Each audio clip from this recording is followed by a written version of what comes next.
শুনতে থাকুন আশিস চক্রবর্তীর কাহিনী যক্ষিণী। জীবজগতে যত প্রাণী আছে তার ৮০% নাকি জঙ্গলে থাকে।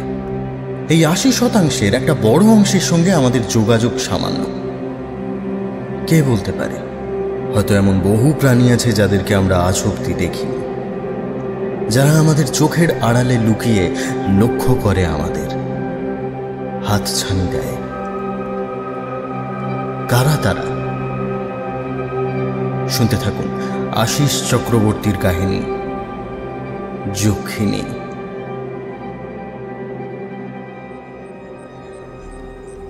কলাইয়ের মোটা মোটা দুটো রুটি আর এক বাটি অড়হর ডাল টেবিলের উপর সাজিয়ে কনস্টেবল রাম সিং বলল, খেয়ে নিন সাহেব, আজকে এর বেশি রাঁধতে পারিনি। রাম সিং পাঞ্জাবি হলেও দীর্ঘদিন বাঙালি সংসর্গ ওর মুখে পরিষ্কার বাংলা উচ্চারণ ফুটিয়ে তুলেছে। সাব ইন্সপেক্টর অমিয় বাগচি এক টুকরো রুটি ডালে ডুবিয়ে চেবাতে চেবাতে বললেন, যাই বলো রাম সিং, তোমার হাতের রান্নায় জাদু আছে। হ্যাঁ, তুমি যাই বানিয়ে দিয়েছো মুখে লেগে রয়েছে। মাত্র 7 দিনেই তুমি বাড়ির রান্নার স্বাদটা ভুলিয়ে দেবে দেখছি। রাম সিং মুচকি হেসে চা পূর্ণ কাচের গ্লাসটা টেবিলে নামিয়ে রেখে বলল, আপনার আগে এখানে যে বড় সাহেব ছিল, উনিও বাঙালি বাবু ছিলেন। কলকাতার রিপন স্ট্রিটে বাড়ি। নাম ছিল অনিল রায়। আমার সঙ্গে ছিলেন এই পুলিশ চৌকি তৈরি হওয়ার প্রথম দিন থেকে। তা প্রায় 3 সাল হবে।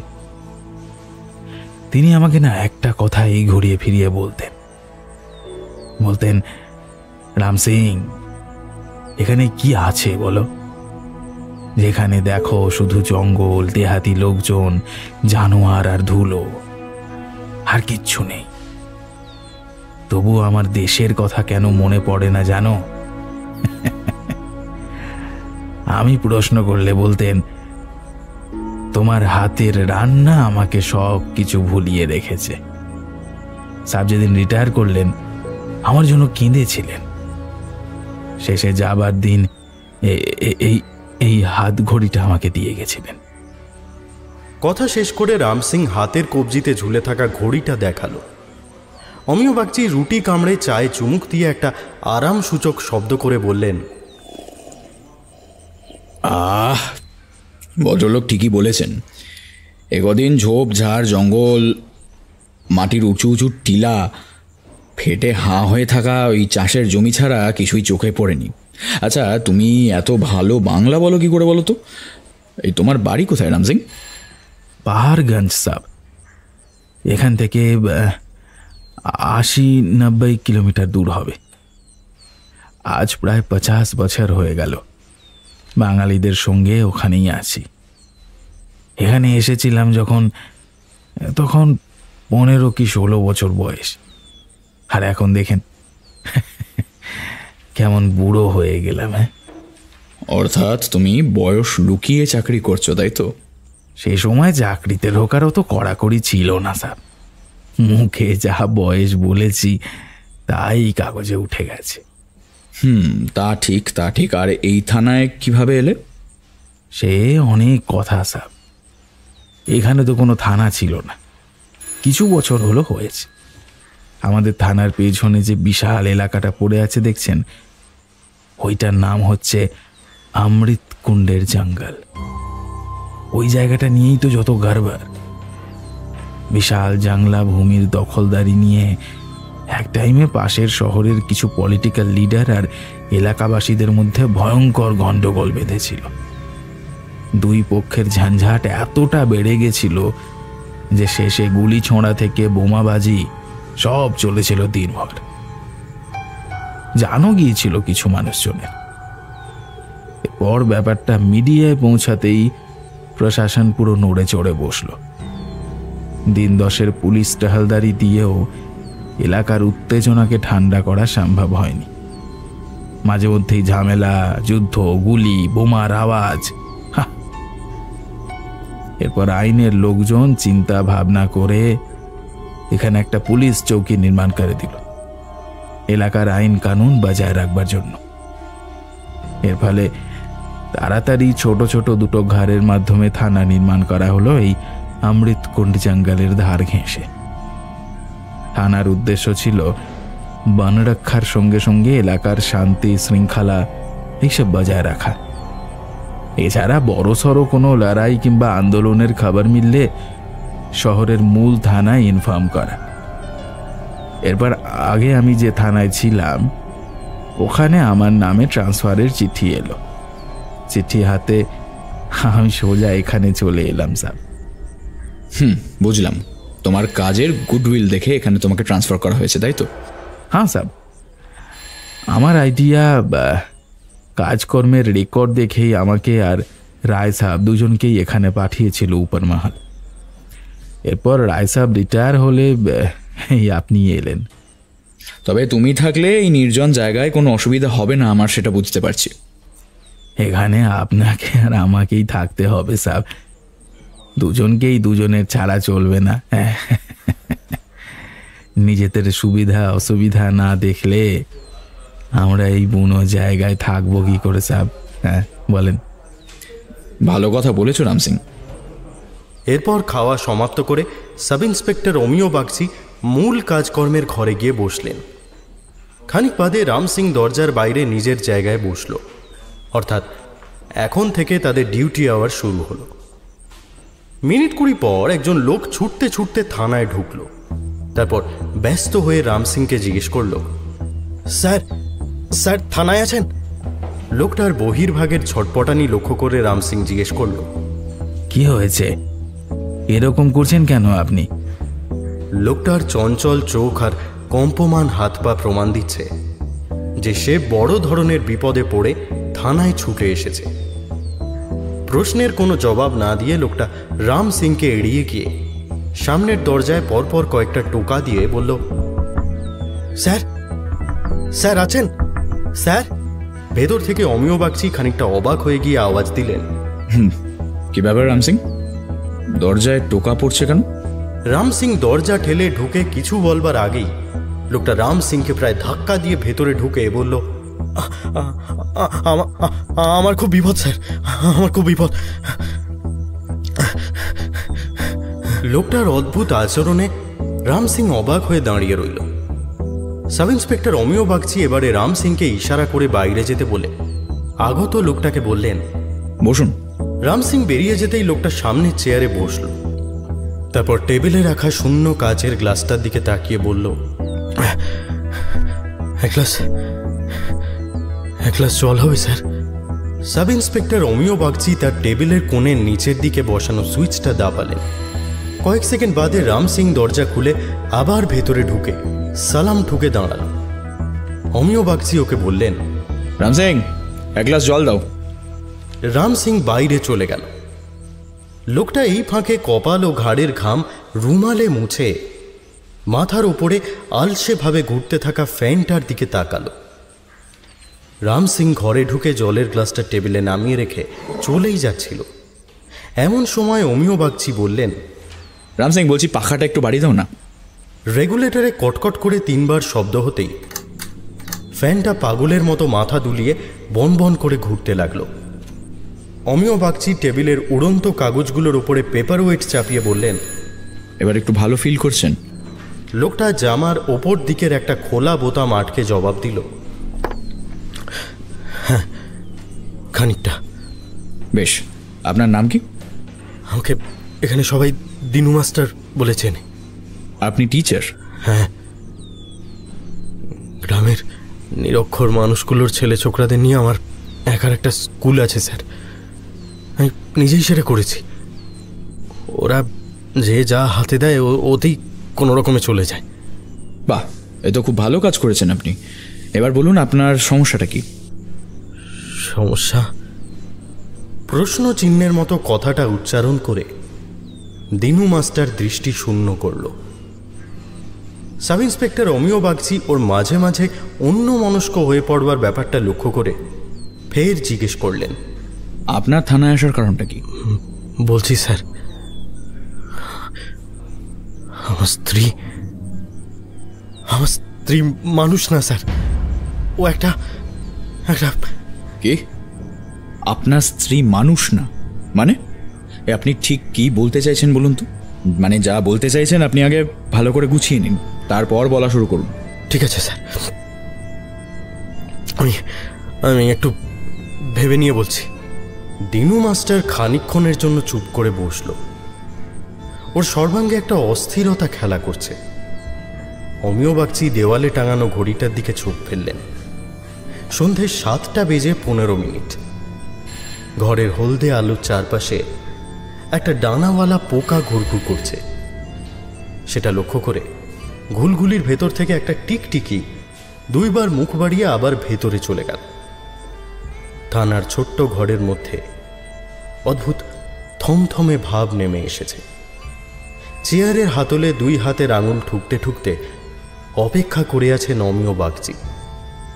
দিনু মাস্টার দুই হাতের চেটো ঘষে চলেছে অনবরত। এরপর এদিক ওদিক তাকিয়ে চেয়ার ছেড়ে উঠে বলল, আমি আজ আসি স্যার, শরীরটা কেমন করছে, পরে এসে যা বলবার গুছিয়ে বলে যাব। কথাগুলো বলবার সময় ওর হাত পা কাঁপার বিষয়টা লক্ষ্য করলেন অমিয় বাগচি। কথা শেষ করে দিনু মাস্টার আর 1 সেকেন্ডও দাঁড়ালো না, ঘর থেকে ছুটে বেরিয়ে গেল। পরক্ষণেই কনস্টেবল রাম সিং ঘরে ঢুকে বলল, লোকটার দিমাগ ঠিক নেই স্যার। কেন? কিছু সময় আগে আপনার সঙ্গে দেখা করার জন্য বাইরে ছটপট করছিল, আর এখন দেখেন কিছু না বলেই চলে গেল। তুমি বাইরে থেকে সব শুনছিলে নাকি? মাফ করবেন স্যার, একটু কানে এসেছিল। লোকটা যে বিপদে আছে এটা ঠিক কথা। ওর স্ত্রীকে নিয়ে কি একটা সমস্যার কথা বলতে গিয়েও থেমে গেল। আসলে যা বুঝতে পারলাম ভীতু টাইপের মানুষ। চোখ মুখ দেখে মনে হচ্ছিল বড় ভালো মানুষ। নিজের ওয়াইফের ব্যাপারের জন্য হয়তো লজ্জা পাচ্ছিল বেচারা। ঠিক আছে রাম সিং, আমি একটু পেট্রোলিংয়ে বেরোবো। আর এছাড়া খবর পেলাম চাঁদপুরের দিকে নাকি জঙ্গলের ভেতর থেকে গাছ চুরি যাচ্ছে, সে বিষয়ে খোঁজ খবর নেওয়ার আছে। ফিরতে হয়তো দেরি হতে পারে। তুমি কিন্তু থানাতেই থেকো, আমি না আসা পর্যন্ত কোথাও যেও না, ওকে? জি স্যার। অমিয় বাগচি থানা থেকে বেরিয়ে জিপে উঠে বেরিয়ে গেলেন। প্রায় আধা ঘন্টা পর লোকটা আবার এলো। থানায় ঢোকার আগে একটা মাহাগানি গাছের ছায়ায় দাঁড়িয়ে খানিকক্ষণ রাম সিংয়ের দিকে চেয়ে রইল। পুলিশ স্টেশনের বাইরে জ্বলতে থাকা হলদে রঙের আলোয় রাম সিংয়ের প্রথমে ওকে নজরে পড়েনি। ও নিজের খেয়ালে থানার অভ্যন্তরীণ কাজকর্মে নিজেকে ব্যস্ত রেখেছিল। হঠাৎ কাজের ফাঁকে লোকটার দিকে চোখ যেতেই দিনু মাস্টার গাছের কাণ্ডের আড়ালে সরে পড়ল। ব্যাপারটা রাম সিংয়ের কাছে রহস্যজনক ঠেকায় ও হাতের কাজটা ফেলে ছুটে গেল গাছের কাছে। তারপর দিনু মাস্টারের সামনাসামনি দাঁড়িয়ে প্রশ্ন করল, কি হয়েছে মাস্টারজি, কিছু বলবেন? তোমার সাব আছেন? না, উনি চাঁদপুরের দিকে গেছেন, ফিরবেন অনেক পরে। আপনার কিছু বলার থাকলে আপনি আমাকে বলেন না। না কিছু না, তোমার স্যারের সঙ্গে দরকার ছিল তো তাই এসেছিলাম। কোনো রকমে কথা শেষ করে দিনু মাস্টার উল্টো পথ ধরলে পেছন থেকে রাম সিং বলল, মাস্টারজি দাঁড়ান, একটু আগে আপনি থানায় এসেছিলেন যখন, তখন থেকেই আপনাকে দেখছি। আপনি কিছু বলার চেষ্টা করে বলতে পারছেন না কেন বলেন তো? মানে কিছু অসুবিধা থাকলে বলেন, ভয় পাবেন না। দিনু মাস্টার পেছন ফিরে তাকিয়ে কিছু বলতে গিয়ে আবার হোঁচট খেল। তারপর নিজেকে সামলে নিয়ে বলল, তোমার সাহেব আসলে বলবো, এখন আসি। রাম সিং এবারে দিনু মাস্টারের হাত ধরে টানতে টানতে ওকে থানার মধ্যে নিয়ে এলো। এরপর ওর অনেক বাধা আপত্তি এড়িয়ে ওকে চেয়ারে বসিয়ে বলল, পালাবার চেষ্টা করবেন না, হ্যাঁ? আমি কিন্তু আপনার পিছু নিব। দিনু মাস্টারের মুখের ভেতরটা শুকিয়ে জিভ তালুর সঙ্গে সেঁটে রয়েছে। ও রাম সিংয়ের সাথে ওর ব্যর্থ জোর খাটানোটা বন্ধ করে ঘাবড়ে যাওয়া মুখ নিয়ে বসে রইল। বাইরে অন্ধকার চেপে বসেছে। কীটপতঙ্গের আওয়াজের সঙ্গে সঙ্গে বুনো জানোয়ারগুলোর চিৎকার ভেসে আসছে থানার পেছনের বিরাট জঙ্গল থেকে। পাখা ঝাপটে একটা শিকারি পাখি মাহাগানি গাছের ডালে উড়ে এসে বসল। সেদিক থেকে চোখ ফিরিয়ে দিনু মাস্টার রাম সিংয়ের দিকে মুখ ঘুরিয়ে বলল, একটু জল হবে? এরপর রাম সিংয়ের এনে দেওয়া বেশ খানিকটা জল পান করে দিনু মাস্টার সামান্য স্বাভাবিক হতেই রাম সিং জিজ্ঞেস করল, কি হয়েছে আপনার বলুন তো? হ্যাঁ, কেউ ভয় দেখিয়েছে? বুনো জানোয়ারের তাড়া খেয়েছেন নাকি অন্য কিছু? দিনু মাস্টার দুই হাতের চেটো দিয়ে আলতো করে মুখটা মুছে নিয়ে বলল, বলছি, সব বলছি। অনেক বড় ঘটনা, কোথা থেকে শুরু করব ভেবে পাচ্ছি না। শুরু থেকে বলেন। অমৃত কুণ্ডর জঙ্গলের সম্বন্ধে আপনি তো জানেন। এ জঙ্গল কত বড় জানেন? হ্যাঁ, অল্প স্বল্প কিছু জানি। জঙ্গলের ভেতরে গেছেন কখনো? না, বনের গভীরে কখনো যায়নি, ধারে কাছে গিয়েছি, ভেতরে যাবার জরুরত হয়নি কখনো। আসলে এর আগে যে সাহেব আমার সঙ্গে ছিলেন উনি একটু ওলস টাইপের ছিলেন। নিজে কখনো থানা ছেড়ে খুব একটা কোথাও যেতেন না, আমাকেও টহলদারিতে কোথাও নিয়ে যেতেন না। আচ্ছা, জঙ্গল সম্পর্কে আপনার যখন কোনো ধারণা নেই, তাহলে সম্পূর্ণ কাহিনী আপনাকে বলার প্রয়োজন আছে। আমি গ্রামে মাস্টারি করি বটে, তবে আয় সেরকম হয় না। বিদ্যে অর্জন করা ছিল, সেটাকে অবলম্বন করে কিছু করতে চেয়েছিলাম, কিন্তু এতে আমি পুরোপুরি ব্যর্থ হই। বাইরে কোথাও চলে যাওয়ার সাহস ও আর্থিক সঙ্গতি আমার ছিল না। এরকম পরিস্থিতিতে আমার মনে হতাশার পাহাড় যখন জমে গেছে, এমন সময় আমার সঙ্গে পরিচয় হয় ছোট্টু গায়নের। এলাকারই ছেলে, বেশ পেশিবহুল তাগড়াই চেহারা। ওর দিকে তাকালে মনে হয় চোখ দুটো যেন কথা বলে। মাথা ভর্তি ঘন কোঁকড়ানো চুল, চওড়া ছাতি আর উজ্জ্বল ফর্সা রঙে ওকে বেশ সুপুরুষই বলা যায়। কোনোভাবেই ওকে গ্রামের বাকি লোকের সঙ্গে মিলিয়ে ফেলা যায় না। ওর এই চেহারার জন্য ওর মার চরিত্র নিয়ে অনেকে কুকথা বলে, তবে সেসব কথা আমার এড়িয়ে যাওয়াই ভালো। আসল কথায় ফেরা যাক। একদিন শহরে গিয়েছিলাম কিছু দরকারি বইপত্র কিনতে। ফিরতে রাত হয়েছিল। হেঁটে পলাশ বনের ভেতর দিয়ে ফিরছি, এমন সময় ছোট্টু গায়ন আমার পথ আগলে দাঁড়ালো। আমি প্রথমে ভয় পেলে ওর ভারী শক্ত হাতটা আমার কাঁধে রেখে বলল, ভয় পাস না মাস্টার, তোর কোনো ক্ষতির জন্য আমি এখানে আসিনি। বরং আমার কথা যদি শুনিস, উল্টে তোর কিছু বাড়তি লাভ হবে। লাভ? লাভ কথাটা আমার জীবনের সঙ্গে কোনোদিনই ম্যাচ করে না। আমার অল্প বয়সে বাপ মাকে হারিয়ে পরের দান ভিক্ষায় বড় হয়েছি, তাই ছোট্টুর লাভ কথাটা আমাকে ঘায়েল করে ফেলল। আমি কৌতূহলী হয়ে জিজ্ঞেস করলাম, লাভ? কিসের লাভ? ছোট্টু পকেট থেকে একটা বিড়ি বার করলো, তারপর কানের পাশে একবার বাজিয়ে নিয়ে বিড়ি কামড়ে আগুন ধরালো।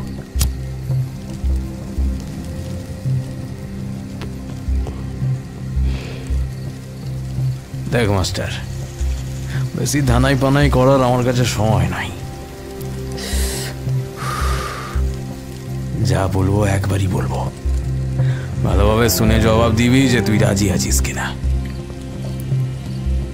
আমি ঘাড় কাত করে মাথা নাড়ালেও বিড়ি টেনে তৃপ্তির ধোঁয়া ছেড়ে বলল, আমি জানি তোর হাতে পয়সা নেই, গ্রামের বাচ্চাগুলোকে নিয়ে স্কুল স্কুল খেলা খেলে তুই বেকার খাটিস। কথাটা সত্যি হওয়ায় আমি মাথা নিচু করলাম।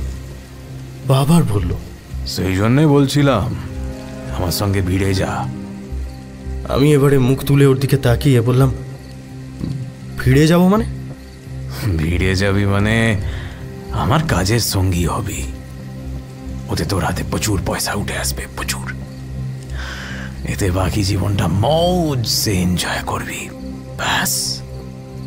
আমার কেবলমাত্র এক রাতের কাজ, সেই কাজ করার পর তোর সব সময় পকেট পয়সার ভারে ঝুঁকে থাকবে। কিন্তু কাজটা কি?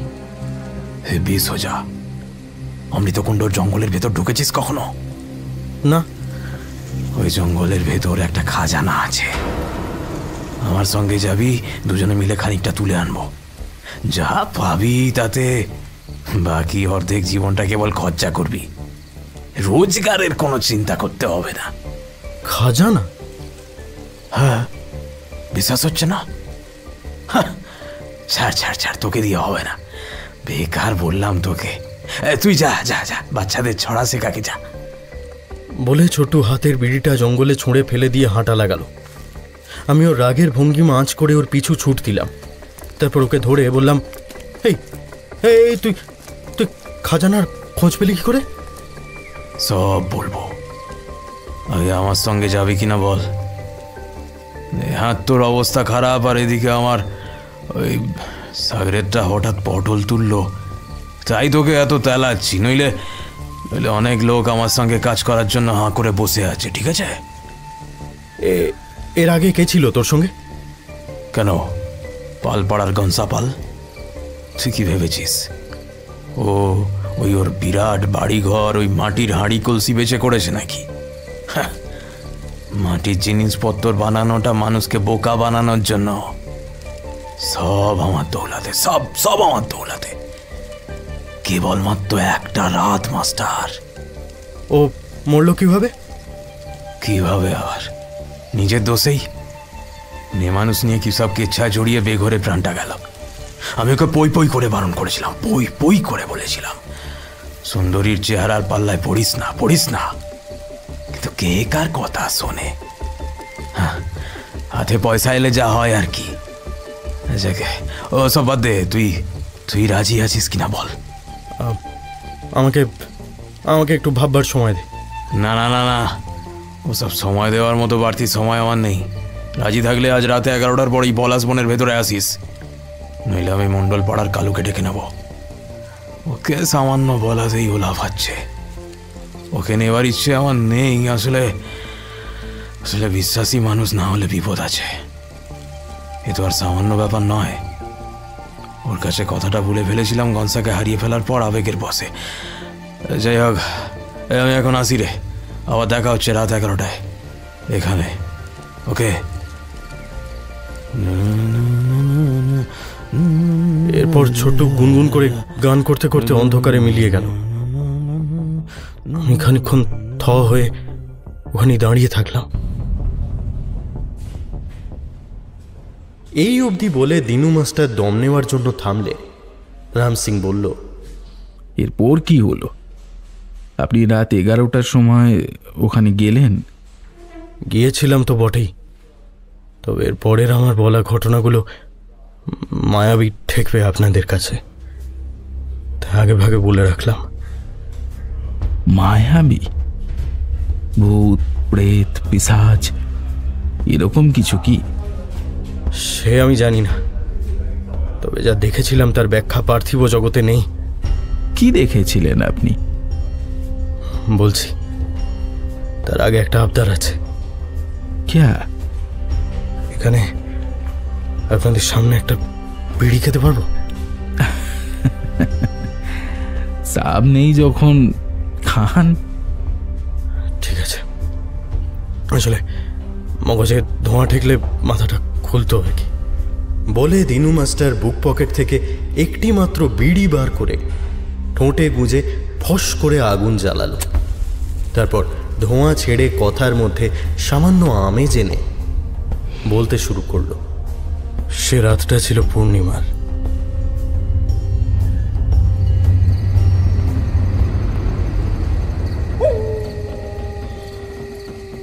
রক্তিম ফুলে ঢাকা পলাশ গাছের মাথায় চাঁদের আলো লেগে অদ্ভুত সৌন্দর্য সৃষ্টি করেছে।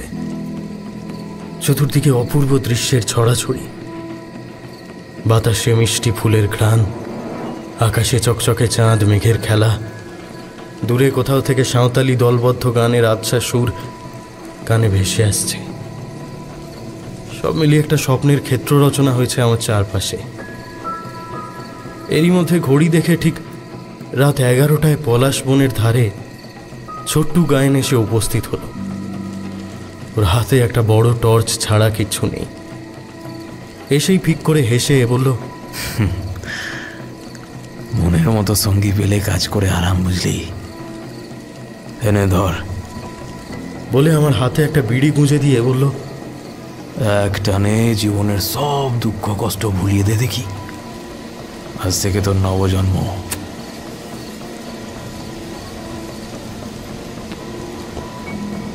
ওর বাড়িয়ে দেওয়া দেশলাই কাঠির আগুনে বিড়ি ধরিয়ে জিজ্ঞেস করলাম, এই, আমরা কোনো অন্যায় করতে যাচ্ছি না তো ছোটু? এর উত্তরে চাঁদের আলোয় ছোট্টুর চকচকে দাঁতের সারি নজরে পড়ল। এরপর উজ্জ্বল দাঁত ঢাকা পড়তেই ছোট্টুর মুখে শুনতে পেলাম, চাঁদটাকে খেয়াল কর মাস্টার। রাত 12টার পর একেবারে জঙ্গলের মাথায় এসে পড়বে। তখন চাঁদের আলোয় জঙ্গলের মাঝখানটা দিনের মতো জেগে উঠবে। আমাদের গন্তব্যস্থল সেখানেই। তারপর? সেটা আমি মুখে বললে তুই মজা পাবি না, বাকিটা নিজে চোখেই দেখবি। আয়, তাড়াতাড়ি পা চালা। বলে ছোট্টু হাতের টর্চটা জেলে জঙ্গলের ভেতরে ঢুকে পড়ল। এই মুহূর্তে ওকে অনুসরণ করা ছাড়া আমার অন্য কোনো কাজ নেই। ধীরে ধীরে বড় বড় গাছের কাণ্ড, ঝোপঝাড়, স্যাঁতস্যাঁতে জংলাভূমি পেরিয়ে আমরা ছুটে চলেছি। নিশাচরদের উপস্থিতি ইন্দ্রিয়ে ধরা দিচ্ছে বটে, তবে সেদিকে আমাদের ভ্রুক্ষেপ নেই। মাথার ওপর গাছের পাতার ফাঁকে ফাঁকে চাঁদ সরে যাওয়ার দিকেও নজর আছে ছোট্টুর। অর্থাৎ চাঁদের গতিবিধির সঙ্গে আমাদের পথ পাল্টে পাল্টে যাচ্ছে। পেছনে কতটা জঙ্গল চিরে বেরিয়ে এসেছি কোনো হিসেব নেই, তবে একটা সময় অদ্ভুত আশ্চর্য জিনিস প্রত্যক্ষ করে আমার সমস্ত শরীরে রোমাঞ্চ খেলে গেল। দৃশ্যটা এখনো ভাবলেও গায়ে কাঁটা দেয়। এই অবধি বলে দিনু মাস্টার হাতের জ্বলন্ত বিড়িটা ছুঁড়ে ফেলে দিল। রাম সিং কৌতূহলী হয়ে জিজ্ঞেস করল, কি দেখেছিলেন আপনি? স্বর্গীয় দৃশ্য দেখলাম। বিরাট অন্ধকারাচ্ছন্ন বনের একেবারে মাঝখানে মাথার উপরে স্থিরভাবে দাঁড়িয়ে রয়েছে পূর্ণিমার সম্পূর্ণ চাঁদ, আর তার থেকে আলো ঠিকরে বেরিয়ে জঙ্গলের খানিকটা অংশ আলোকিত করে ফেলেছে। বিশাল দেহধারী গাছগুলো সরে গিয়ে জঙ্গলের ভেতরের অনেকটা জায়গা খালি করে দিয়েছে। সেই মায়াবী আলোর বন্যায় আমি দেখলাম বনের সেই ফাঁকা অংশে দাঁড়িয়ে রয়েছে একটা রাজপ্রাসাদ। হঠাৎ করেই যেন আমাদের চোখের সামনে এসে উপস্থিত হলো বিরাট আকার প্রাসাদটা। আমি অবাক হয়ে ছোট্টুর দিকে তাকিয়ে দেখলাম ওর দুই চোখ চাঁদের তীব্র আলোক ছটায় ফেটে পড়ছে। এরপর আমার মনের ভেতর বুদবুদের মতো উঠতে থাকা প্রশ্নগুলোকে দাবিয়ে দিয়েও বলে উঠল, চল মাস্টার, হাতে সময় কম। যা কিছু চোখের সামনে দেখছিস, চাঁদ সরে যেতেই সব উধাও হয়ে যাবে। তার আগেই আমাদের কাজ সেরে ফেলতে হবে। চল। কথা শেষ হলেও আমার হাত ধরে টেনে নিয়ে গেল প্রাসাদের ভেতরে। আমার মন সায় না দিলেও দেহ এখন ছোট্টুর শক্ত হাতের টানের দিকে বাহিত হচ্ছে। বিস্ফারিত চোখ নিয়ে প্রাসাদের অপরূপ কারুকার্য দেখতে দেখতে এগিয়ে চললাম অলৌকিক প্রাসাদের দিকে। মুহূর্তের মধ্যে ছোট্টু আমাকে অন্দরমহলের ভেতর টেনে নিয়ে গেল। অসামান্য কারুকার্যময় কার্পেটের ওপরে পা ফেলে ফেলে ভেতরে এগিয়ে যেতে থাকলাম। মোহময়ী সুঘ্রাণে বাতাস ভারী করে রেখেছে অন্দরমহল। কুয়াশার মতো পাতলা সাদা ধোঁয়ার চাদর ভেদ করে সামনের দিকে এগিয়ে চলেছি। শঙ্খের মতো সাদা পাথরে নির্মিত প্রাসাদের প্রাচীর, এর বেশি কিছুই নজরে পড়ছে না। তবে যত দূর এগোলাম কারো উপস্থিতি নজরে পড়ল না। আশপাশে কারো থাকার মতো ঘর আছে কিনা বোঝার উপায় নেই। চোখের সামনে মায়াজাল প্রস্তুত করে রেখেছে সাদা ধোঁয়ার স্তর। এরপর আচমকা ছোট্টু দাঁড়িয়ে পড়ে সামনের দিকে ইশারা করলে দেখলাম মাথার ওপরে রাতের খোলা আকাশ, নিচের দিকে অদূরেই একটা ছোট জলাশয়। জলের উপরিভাগে তির্যকভাবে চাঁদের আলো পড়ে সমস্ত জল কাচের মতো চকচক করছে। এরপর জলাশয়ের মধ্যে থেকে দু একবার ছলাৎ শব্দে জল উপচে পড়তে দেখলাম। শব্দটা আমার ভেতর কৌতূহলের উদ্রেক করলেও ছোট্টুর হাসি গাল ছাপিয়ে গেল। ও এবারে জলের ধারে বসে বলল, মাস্টার মাস্টার দেখে যা। আমি জলের ভেতর উঁকি দিয়ে দেখলাম তাতে বেশ কিছু বড় মাছ খেলা করছে। স্বচ্ছ অগভীর জলাশয়ের শেষ পর্যন্ত দেখা যায়। এই মাছগুলোর ভেতরেই আসল রহস্য মাস্টার। রহস্য? দেখ তো একটাও মাছ ধরতে পারিস কিনা। জলের ভেতর জীবন্ত মাছ ধরা শক্ত, এই সবার জানা। তবুও আমি আগ্রহের বশে জলের দিকে হাত বাড়াতেই জলের স্তর মাছ শুদ্ধ নিচের দিকে সরে গিয়ে আমার নাগালের বাইরে চলে গেল। ব্যাপারটা আমাকে চমকে দিল। ছোট্টু দেখলাম দাঁত বার করে হেসে বলল, তুই যে ভাবছিস তেমনটা নয়, এটা একটা পদ্ধতি আছে। বলে আমার হাতটা ধরে জলের উপর ধরল ছোট্টু। তারপর কোমর থেকে একটা ছোট ছুরি বার করে আমার হাতের উপর চালিয়ে দিল। আমার আর্তনাদ বেরিয়ে এলে ছোট্টু ওর দুই ঠোঁটের ফাঁকে হাত রেখে বলল, আওয়াজ নয়, এবার জলের দিকে তাকিয়ে দেখ। আমি যন্ত্রণা হজম করে জলের দিকে তাকিয়ে দেখলাম যেখানে আমার রক্ত গড়িয়ে পড়ছে ঠিক সেই জায়গায় মাছগুলো লাফিয়ে পড়ছে। অর্থাৎ আমার রক্ত খাবার চেষ্টা করছে ওরা। ধীরে ধীরে জলের উপরিভাগ লাল হয়ে উঠল। সেই সঙ্গে জলের ওপর থেকে আলোর স্তর ক্রমশ সরতে শুরু করেছে। ছোট্ট আকাশে ভেসে থাকা চাঁদের দিকে তাকিয়ে বলল, সময় কম মাস্টার, যা করার তাড়াতাড়ি করতে হবে। কি করতে হবে? আমার প্রশ্নের জবাব না দিয়ে ছোট্টু জলের দিকে হাত বাড়ালো। দেখলাম আর জল নিচে নামছে না। মাছগুলো আমার রক্ত পান করার পর কেমন ঝিমিয়ে পড়েছে। ছোট্টু ঝট করে একটা মাছ তুলে নিয়ে সেটাকে খুঁটিয়ে খুঁটিয়ে দেখতে থাকলো। আমি প্রশ্ন করলাম, এই এই কি দেখছিস ছোট্টু? বিরক্তির সুরে জবাব দিল ছোট্টু, মাস্টার আর কথা নয়, আমাকে কাজ করতে দে, হাতে সময় বড় কম। আমি মাথার উপর তাকিয়ে দেখলাম চাঁদ সরতে শুরু করেছে। এখন আলোর বদলে একটা কালো ছায়া আমাদের দিকে এগিয়ে আসছে। ছোট্টু এবারে হাতের মাছটা ফেলে অন্য আরেকটা মাছ তুলে নিল জল থেকে। তারপর সেটার সঙ্গেও আগের মাছটার মতো আচরণ করতে লাগলো। দ্বিতীয় মাছটা ওর মুখে প্রসন্নতা এনে দিতে পারল না। আলো কমে আসছে। ও কাজের গতি বাড়ালো। একের পর এক মাছ তুলে পরীক্ষা করতে লাগলো। এভাবে কিছুক্ষণ চলার পর ও একটা মাছ হাতে তুলে দাঁড়িয়ে পড়ল। ওর মুখে সন্তুষ্টির ছাপ। বুঝলাম ও এতক্ষণ যা খুঁজছিল পেয়েছে। ওর শরীরে যেন বিদ্যুৎ খেলে গেল। ঝট করে আবার কোমরে ছুরিটা বার করে মাছের দুটো চোখ উপড়ে নিয়ে অন্ধ মাছটা জলে ফেলেও আমার দিকে তাকিয়ে বলল, পালা মাস্টার পালা, আলো ফুরিয়ে এলো বলে অন্ধকারে ঢাকা পড়লে প্রাসাদ বন্দি করে ফেলবে আমাদের, পালা পালা। ওর কথা শেষ হলে দুজনে ছুট দিলাম বাইরের দিকে। এরপর বাইরে পৌঁছে চোখের সামনে অন্ধকারের গর্ভে প্রাসাদটাকে তলিয়ে যেতে দেখলাম। সেই সঙ্গে বনের ভেতরের শূন্যস্থানটাও পূর্ণ করে ফেলল গাছেরা।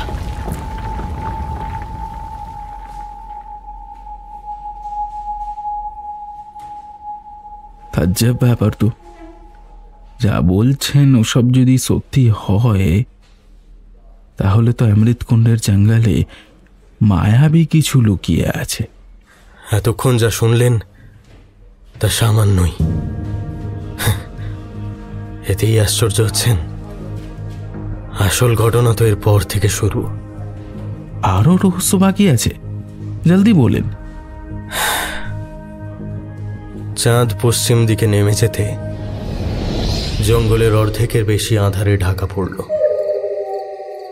আমি আর ছোট্টু সেই পলাশ বনে ফিরে এলাম। এরপর ছোট্টু একটা গাছের গুঁড়ির ওপরে বসে বলল,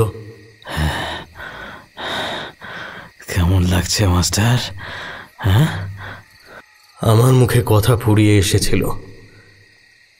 পার্থিব জগতের আড়ালে যে এই রকমের রহস্য চাপা থাকতে পারে ভাবতেই পারছিলাম না। বললাম, এই এই প্রাসাদের খোঁজ পেলে কি করে ছোট্ট? সেও ওপরওয়ালার আশীর্বাদ ভাবতে পারিস মাস্টার।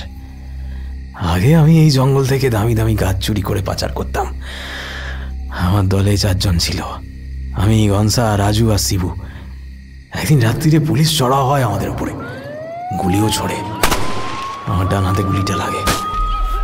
রাজু, শিবু কোথায় পালিয়ে গেল টের পাইনি। অবশ্য পরে জেনেছিলাম ওরাই নাকি পুলিশে খবর দিয়েছিল। আমি আর গনসা পালাতে পালাতে এই আশ্চর্য প্রাসাদে ঢুকে পড়ি। প্রথমে আশ্চর্য হইনি, কারণ পুলিশের হাত থেকে প্রাণ বাঁচানোর জন্য আমরা ব্যস্ত ছিলাম। এরপর আহত অবস্থায় জলাশয়ের ধারে বসে হাত থেকে ঝরে পড়া রক্ত ধুতে গিয়ে দেখলাম আমার জলে ধোয়া রক্ত পান করে মাছগুলো কেমন জলের ওপর ভেসে থেকে গেল।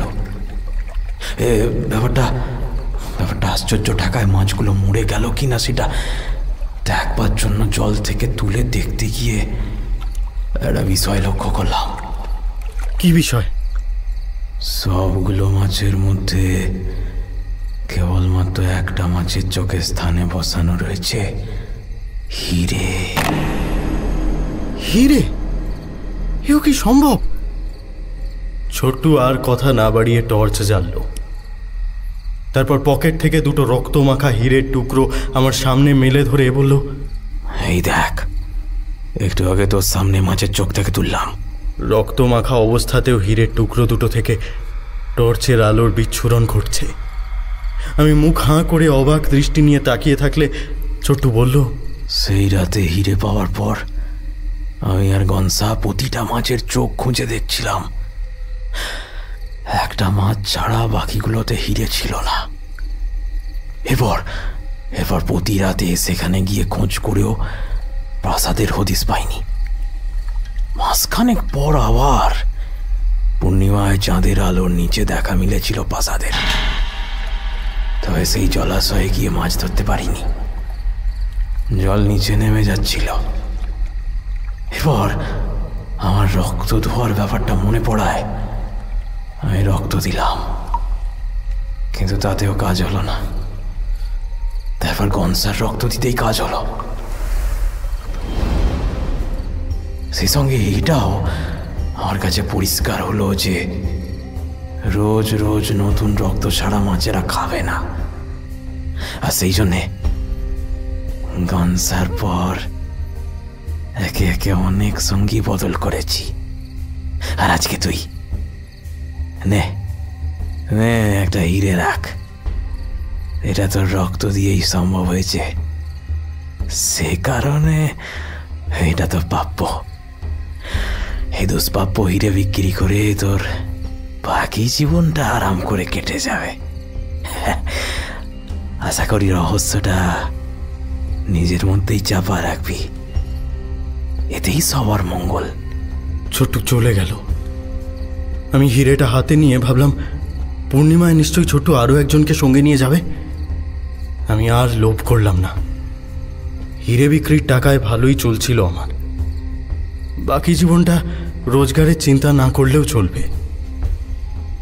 এরপর একদিন বিকেলের দিকে বাড়ি ফিরবার পথে দেখলাম আমার বাড়ির পেছন দিকের অশোক গাছটার নিচে একজন দাঁড়িয়ে রয়েছে। সূর্য মাটির কাছাকাছি নেমে আসার কারণে আলো কমে এসেছিল, তবে আগন্তুকের অবস্থান স্পষ্ট। কাছে গিয়ে দেখলাম একজন অপরূপ সুন্দরী স্ত্রীলোক গাছের একটা নুয়ে পড়া ডাল ধরে দাঁড়িয়ে রয়েছে।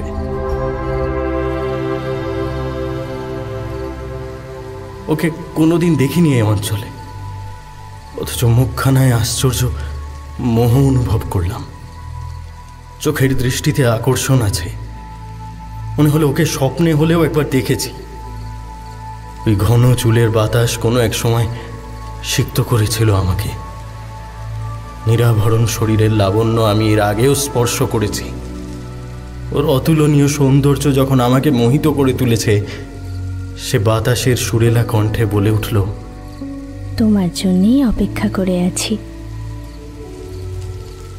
এরপর সেই অসামান্যা সুন্দরী মেয়ের এই সামান্য কথন আমাকে কিভাবে তার সঙ্গে বিবাহ বন্ধনে আবদ্ধ করে ফেলল সেও এক রহস্য। দিবারাত্রি তার নাম জপ করে চললাম, শঙ্খিনী, শঙ্খিনী, শঙ্খিনী।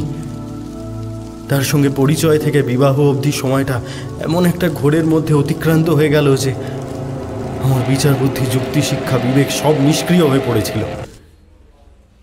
এরপর এলো সেই মোক্ষম রাত, যার জন্য আমার থানায় ছুটে আসা। কিন্তু কি এমন হয়েছিল সেই রাতে যার জন্য আপনাকে পুলিশের সাহায্য চাইতে আসতে হলো? বিয়ের মাত্র দিন তিনেক হয়েছে। একবার মাঝরাতের দিকে আচমকা ঘুম ভাঙলে দেখি পাশে শঙ্খিনী নেই। আলো জেলে ওকে খুঁজতে গিয়ে পাশের ঘরে দেখি। কি দেখলেন? দেখলাম শঙ্খিনী পাশের ঘরের বিছানায় শুয়ে। ওর শরীরে বিন্দু মাত্র বস্ত্র নেই, তবে সে নগ্ন নয়। ওর সমস্ত শরীর ঢাকা রয়েছে ময়ূরকণ্ঠী রঙের আশ্চর্য আঁশ দিয়ে। মুখমণ্ডলে পর্যন্ত মানুষের চামড়ার কোনো লক্ষণ নেই। আমার হাতে ধরা আলোয় ওর সমস্ত শরীরের আঁশগুলো চকচক করছে স্ফটিকের মতো। বিছানা জুড়ে ছড়িয়ে আছে ওর চুল। দৃশ্যটা যখন আমায় কাহিল করে ফেলেছে, আমার শরীরে প্রতিক্রিয়া শুরু হয়ে গেছে। আমি বুঝবার চেষ্টা করলাম ও কি মৎস্যকন্যা? না, তা নয়, কারণ ওর শরীরের নিম্ন অংশে কোনো বৃহতাকায় লেজের দেখা নেই। তবে ও কি? আতঙ্কযুক্ত ভাবনাগুলো যখন আমার মধ্যে জড়ো হতে শুরু করেছে, ঠিক তখনই শঙ্খিনী চোখ খুলল। আমার ভয়ার্ত কম্পমান হাতের কাঁপা কাঁপা আলোয় লক্ষ্য করলাম ওর চোখের জায়গায় দুটো গর্ত ছাড়া কিছুই নেই। তবে কিও, আমার ভাবনা সম্পূর্ণ হলো না। তার আগেই আমার চিন্তা ভাবনায় চ্যুতি ঘটল, কারণ ওই রূপেই শঙ্খিনী ক্রুদ্ধ স্বরে আমার উপর ঝাঁপিয়ে পড়েছিল। এরপরে কি হলো? আমি পালিয়ে এসেছি, আর বাড়িমুখো হইনি। সাহায্যের জন্য থানায় আসি, কিন্তু এখানে এসে আমার সঙ্গে ঘটে যাওয়া ঘটনার কিছু বলতে পারিনি, কারণ এই সমস্ত কথা বলবার পর লোকে আমাকে নেশাগ্রস্ত বা উন্মাদ ছাড়া কিছুই ভাববে না। কিন্তু বিশ্বাস করুন, আমি এক বর্ণ মিথ্যে বলিনি। রাম সিং খানিকক্ষণ চুপ করে বসে রইল। মনে মনে ভাবল, এই ঘটনাটা যদি কমপ্লেন হয় তাহলে সেটা রেজিস্টার করা সম্ভব নয়, কারণ আইনের ভাষায় এসব বিশ্বাসযোগ্য নয়। রাম সিংকে চুপ করে থাকতে দেখে দিনু মাস্টার বলল, কি ভাবছেন? আপনাদের কাছে আসা ছাড়া সাহায্যের জন্য আর কার কাছেই বা যেতে পারি আমি? যা আপনি অলৌকিক ঘটনা শোনালেন, তাতে পুলিশ কি করতে পারে বলুন তো? আপনার কথা আমি বিশ্বাস করছি, হ্যাঁ, কিন্তু থানা তো ওই ডাইনিকে কিছু করতে পারবে না। আমরাও তো আপনার মতোই সাধারণ মানুষ, হ্যাঁ না? খালি খাঁকি পোশাক আর অস্ত্র ছাড়া আমাদের তো আলাদা কোনো সুপার পাওয়ার নেই যা দিয়ে আমরা মিরাকেল ঘটাতে পারবো। সাব আসলে একবার বলে দেখুন যদি কোনো রাস্তা বেরোয়। আপনি এখানে বসেন, হ্যাঁ, সাব আসলে আপনাকে সঙ্গে নিয়ে আপনার বাড়ি যাব, ওটাই ভালো হবে। সাব নিজের চোখে দেখলে নিশ্চয়ই বিশ্বাস করবে সব। ওই ডাইনি কি এখনো আপনার ঘরে লুকিয়ে আছে? আমি যতক্ষণ ওর ওপরে নজর রেখেছিলাম তাতে ও বাড়ি থেকে বেরোয়নি। এখন বেরোলেও বেরোতে পারে। ঠিক আছে, দরকার পড়লে ফোর্স আনিয়ে আশেপাশে খুঁজে দেখব। আপনি তাহলে এখানেই বসেন। সাব আসার টাইম হয়ে গেল, আমি যাই। সাবের জন্য চা কফি নাস্তার কিছু বন্দোবস্ত করি। কথা শেষ করে রাম সিং পাশের ঘরে গেল। তারপর চায়ের জল চাপিয়ে মিনিট পাঁচেকের মধ্যে ফিরে এসে দেখল সেখানে দিনু মাস্টার নেই। থানা থেকে বেরিয়ে এদিক ওদিক লক্ষ্য করেও ওকে দেখা গেল না। অনেক রাতের দিকে থানায় ফিরে এলেন সাব ইন্সপেক্টর অমিয় বাগচি। গাড়ি থেকে নেমে বিরক্তিপূর্ণ চোখমুখ নিয়ে থানায় প্রবেশ করে রাম সিংকে বসে থাকতে দেখে বললেন, পুরো সিনেমাটাই মাটি, বুঝলে রাম সিং? কেন সাব? আরে জঙ্গলের ওই গাছ চুরির মামলাটা সামলে সবে গাড়িতে উঠেছি, এমন সময় জনা চারেক লোক এসে হঠাৎ আমার গাড়িটা ঘিরে দাঁড়িয়ে বলল যে স্যার একবার গ্রামে যেতে হবে। কেন জিজ্ঞাসা করতেই ওদের মধ্যে একজন বলে উঠল গ্রামে নাকি লাশ পড়েছে, মার্ডার কেস। এবার এইটা তো আমি এড়িয়ে যেতে পারি না, তাই না? এরপর তড়িঘড়ি সেখানে পৌঁছে দেখি সেই ব্যাটা দিনু মাস্টারের লাশটা পড়ে আছে। অমিয় বাগচির মুখ থেকে কথাটা শোনার পর রাম সিংয়ের মুখগহ্বরের নিম্নভাগ আপনা হতেই ঝুলে পড়ল। অমিয় বাগচি রাম সিংয়ের মুখের অভিব্যক্তি লক্ষ্য করে বলল, দিনু মাস্টারকে চিনলে না? আরে লোকটা সন্ধ্যের দিকে থানায় এসেছিল ওর বউয়ের কোন কমপ্লেন করতে, তারপর লজ্জায় কিছু বলতে না পেরে পালিয়ে গেল। রাম সিং এখনো পাথর বনে রয়েছে। অমিয় বাগচি কথা বলেই চললেন, খুব ভয়ানকভাবে খুনটা করা হয়েছে জানো তো। প্রাথমিকভাবে দেখে মনে হচ্ছে নিচের চোয়ালটায় প্রচণ্ড শক্তি প্রয়োগ করে ভেঙে ফেলা হয়েছে। দুটো চোখের জায়গাও খালি, চোখ দুটো কোনো একটা ধারালো অস্ত্র দিয়ে উপড়ে ফেলা হয়েছে। আমি লাশটা ময়নাতদন্তের জন্য পাঠালাম। কেসটা বড্ড জটিল, ওপর মহলে চিঠি করে জানাতে হবে। রাম সিংয়ের বাহ্যিক জ্ঞান শূন্য। ও ঠিক কাঠের পুতুলের মতো দাঁড়িয়ে। এক নাগাড়ে কথাগুলো বলবার পর অমিয় বাগচি রাম সিংয়ের দিকে তাকিয়ে বললেন, আরে রাম সিং, কি হলো কি তোমার? রাম সিং চমকে উঠে ভাবনার স্তর থেকে ফিরে এলো। তারপর নিজেকে খানিক সামলে নিয়ে বলল, আপনি লাশটা ঠিক চিনতে পেরেছিলেন তো সাব? ওটা দিনু মাস্টারেরই লাশ ছিল? হ্যাঁ, যে মানুষটাকে সন্ধ্যায় দেখলাম তাকে রাতে চিনতে পারবো না? পোশাকটা শুদ্ধ একই আছে। লোকটা থানায় এসে ভয় না পেয়ে সবকিছু বলে ফেললে হয়তো প্রাণে বেঁচে যেত। তবে ওর ঘর বা আশপাশের জঙ্গলে তল্লাশি করে ওর বউয়ের কোনো খোঁজ পেলাম না। দূরে কোথাও পালিয়েছে বোধহয়। ওখানে উপস্থিত লোকজনও তার বউয়ের সম্বন্ধে ঠিকঠাক তথ্য দিতে পারল না। কেউ কেউ তো ওর বিষয়ে কথা শুনে আকাশ থেকে পড়ল। কেউ কিছু জানে না সাব, আর ওর বউ কেউ খুঁজে পাবেন না আপনি। এইসব তুমি কি বলছো রাম সিং? ঠিকই বলছি সাব। 3 বছর থেকে আমি এই জঙ্গলের সাথে আছি সাব। এতদিন অবাক করার মতো কিছু দেখিনি, শুনিনি, কিন্তু এখন আমার মনে হচ্ছে লকচক্ষুর আড়ালে এই জঙ্গলের মধ্যে কোনো অশুভ শক্তি বিরাজ করে। হ্যাঁ রাম সিং, তোমার ঠিক কি হয়েছে বলো তো? কি বলছো এসব? আমি তো কিছুতেই বুঝতে পারছি না। দিনুর খুনের বিষয়ে এই জঙ্গলের অভিশপ্ত শক্তির কথা এলো কোত্থেকে? আসেনি সাব, ও তো প্রথম থেকেই আছে। দিনু মাস্টারের ওয়াইফ কোনো সাধারণ মেয়ে মানুষ না সাব, ও একটা ডাইনি। এই জঙ্গলের ভিতরেই ওর বাসস্থান। ডাইনি? ওসব আবার হয় নাকি? এসব গোলমেলে কথা আবার তোমাকে কে শেখালো বলো তো? দিনু মাস্টার নিজে। হোয়াট? এটা কি করে সম্ভব? দিনু কখন এসেছিল আবার? আপনি যাবার পরেই বহুতক্ষণ ছিল। এই জঙ্গলের রহস্য, নিজের ওয়াইফ, সবকিছু বিষয়ে আশ্চর্য ঘটনা দিনু মাস্টার আমাকে শুনিয়েছিল। কিন্তু এটা কি করে সম্ভব? দিনু তো মার্ডার হয়ে গেছে অনেক আগেই।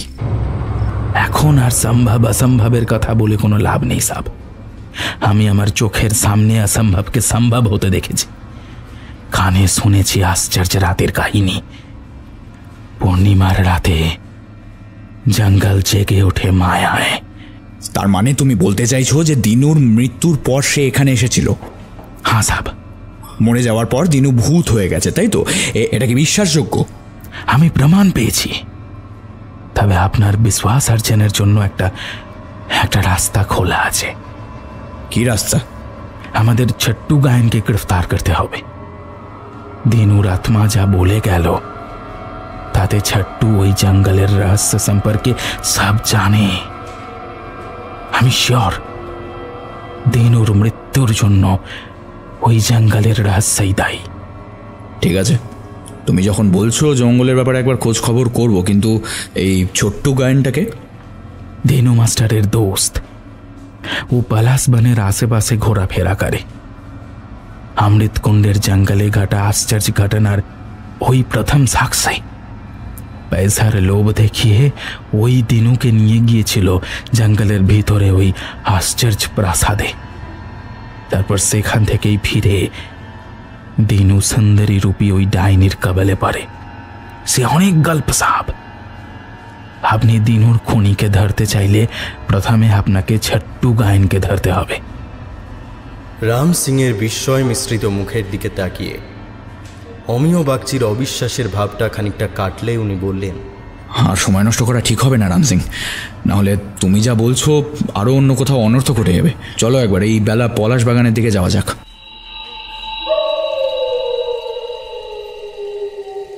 ময়লা রংধরা আকাশের গায়ে হলদেটে চাঁদের দেখা মিলেছে। আচ্ছা হয়ে আছে তারাদের আলো। আলো আঁধারি মাখা পলাশ বনের ভেতর নেশাগ্রস্ত অবস্থায় দেখা মিলল ছোট্টু গায়েনের। ঠোঁটের ফাঁকে জ্বলন্ত বিড়ি গুঁজে গাছের গুঁড়ির ওপর বসে নেশার ভারে গুনগুন স্বরে গান গাইছিল।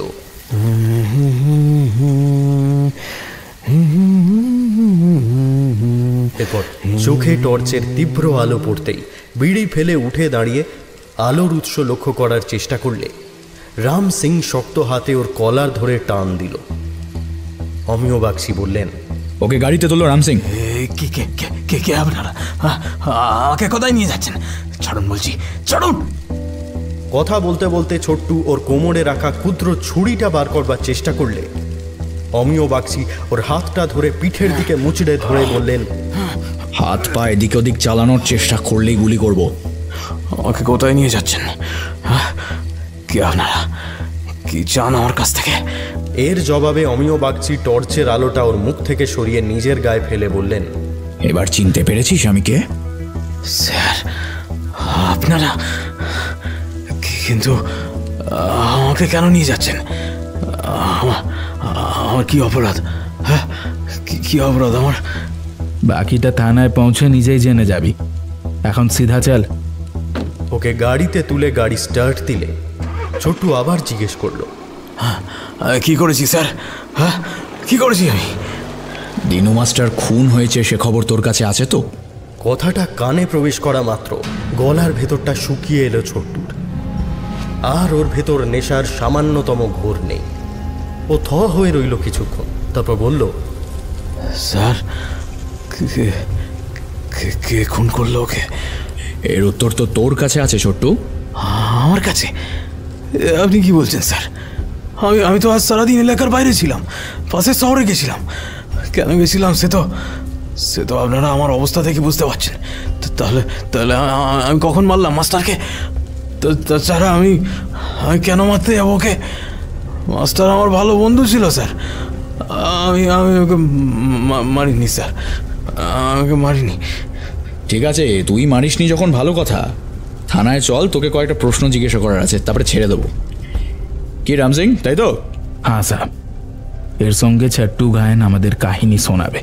হ্যাঁ, ও খুব ভালো আশ্চর্য কাহিনী বলতে পারে।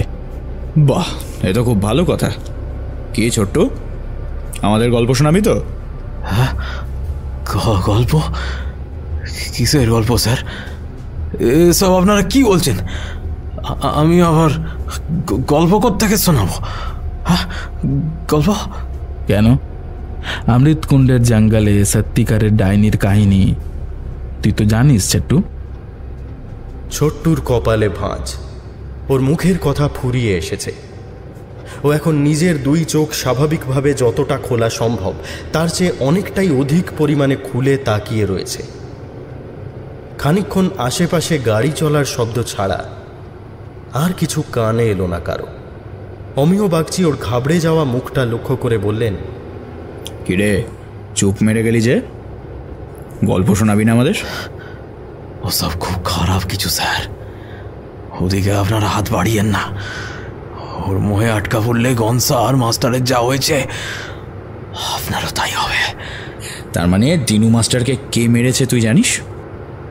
জানি, কিন্তু সেসব বললে আপনাদের বিশ্বাস হবে না। আজকের রাতটা অবিশ্বাস্য কাহিনী শুনবো বলেই তো তোকে এনেছি রে। থানায় গাড়িটা যখন পৌঁছালো তখন চাঁদের সম্পূর্ণ রূপটা আকাশের গায়ে ফুটে উঠেছে।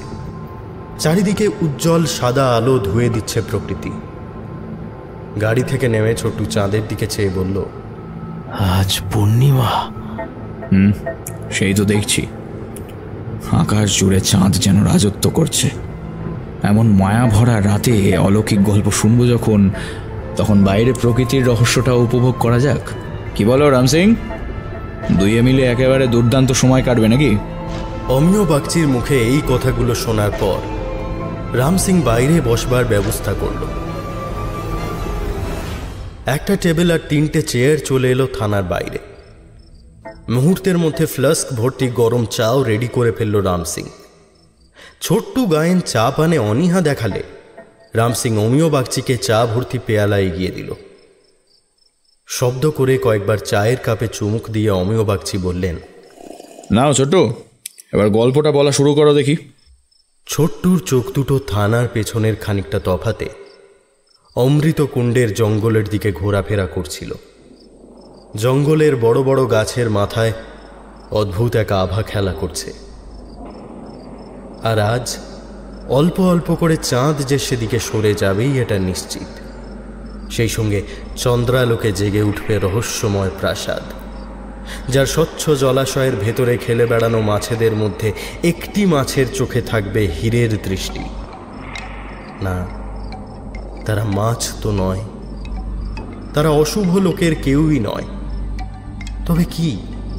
এই সমস্ত আকাশ পাতাল ভাবতে ভাবতে ছোট্টু যখন চিন্তার অনেক গভীরে হারিয়ে যাচ্ছিল, ঠিক তখনই রাম সিং ওর কাঁধ ধরে ঝাঁকিয়ে বলে উঠল, একটু চুপ করে আছিস কেন?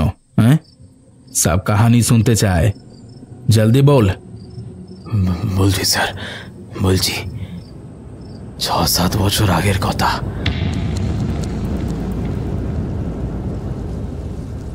পলাশ বনের ভেতর একটা মাটির ঢিবি ওপরে হঠাৎ একজন তান্ত্রিকের দেখা মিলল। লোকটার চেহারাটা ছিল কেমন বদ বদ গোছের, মাথা ভর্তি জট, মুখে দাড়ি গোপের জঙ্গল। সব থেকে ভয়ঙ্কর ছিল ওর চোখ দুটো, বুনো বেড়ালের মতো ধূসর, অথচ তাতে তীক্ষ্ণ দৃষ্টিতে ঠাসা। গ্রামের লোকজন ওর কাছে এলে হাতে লাঠি নিয়ে কখনো তেড়ে আসতো, কিংবা কমণ্ডল থেকে এই ডানাদের চেট হয়ে সামান্য একটু জল ঢেলে বলতো, এখান থেকে সরে পড়, নইলে সাপ দেব, আমাকে একা থাকতে দে, বিরক্ত করিস না। এ কারণে ওর ভয়ে কেউ ওই পথ দিয়ে যাওয়া আসা করতো না। কিন্তু ছেলেবেলা থেকে আমার সাহসটা ছিল একটু বেশি। আমি কিন্তু দিনরাত গাছের আড়াল থেকে ওর কাজকর্মের উপর নজর রাখতাম। তন্ত্রমন্ত্রের আমি তো কিছু বুঝি না, কেবল দেখতাম লোকটা দিনের কিছুটা সময় গ্রামে গ্রামে ভিক্ষে করে নিজের মতো সামান্য খাদ্য সামগ্রী জোগাড় করত। তারপর সন্ধে নামলে মাঝরাত পর্যন্ত মরার মাথা, শকুনের ডানা, পেঁচার পাঁজর, কাকের ঠোঁট, এ সমস্ত উদ্ভট জিনিসপত্র নিয়ে ধুনি জেলে নানান রকম অঙ্গভঙ্গি করত। অবশ্য এমন কিছু সামগ্রী ওর আশেপাশে ছড়িয়ে থাকতো যা আমি চিনতাম না। তবে একটা জিনিস লক্ষ্য করতাম স্যার, তান্ত্রিক ওর সমস্ত মন্ত্র উচ্চারণ করতো চাঁদের দিকে তাকিয়ে। আকাশে মেঘ থাকলে কিংবা চাঁদ খুব স্পষ্টভাবে না দেখা গেলে ও ধুনি জ্বালতো না। সে রাতটা আকাশের দিকে তাকিয়ে সাপ সাপান্ত গালিগালাজ করত। এরই মধ্যে একদিন আমি সাহস জুগিয়ে ওর কাছে গিয়ে দাঁড়ালে আমাকে বলল, বেশ অনেক দিন ধরে তোকে লক্ষ্য করছি, আমার ক্রিয়াকর্ম লুকিয়ে দেখছিস, মতলবটা কি তোর? তান্ত্রিকের শিকারি চোখের দিকে তাকিয়ে আমার ভয় করছিল ঠিকই, তবে আমি সেটা হজম করে বললাম, আপনার পূজা কর্ম দেখতে আমার ভালো লাগে, অনেকটাই নতুন পদ্ধতি, আমাদের পুজোর সঙ্গে কোনো মিল নেই। আমার জবাব শুনে তান্ত্রিক হো হো করে হেসে বলল,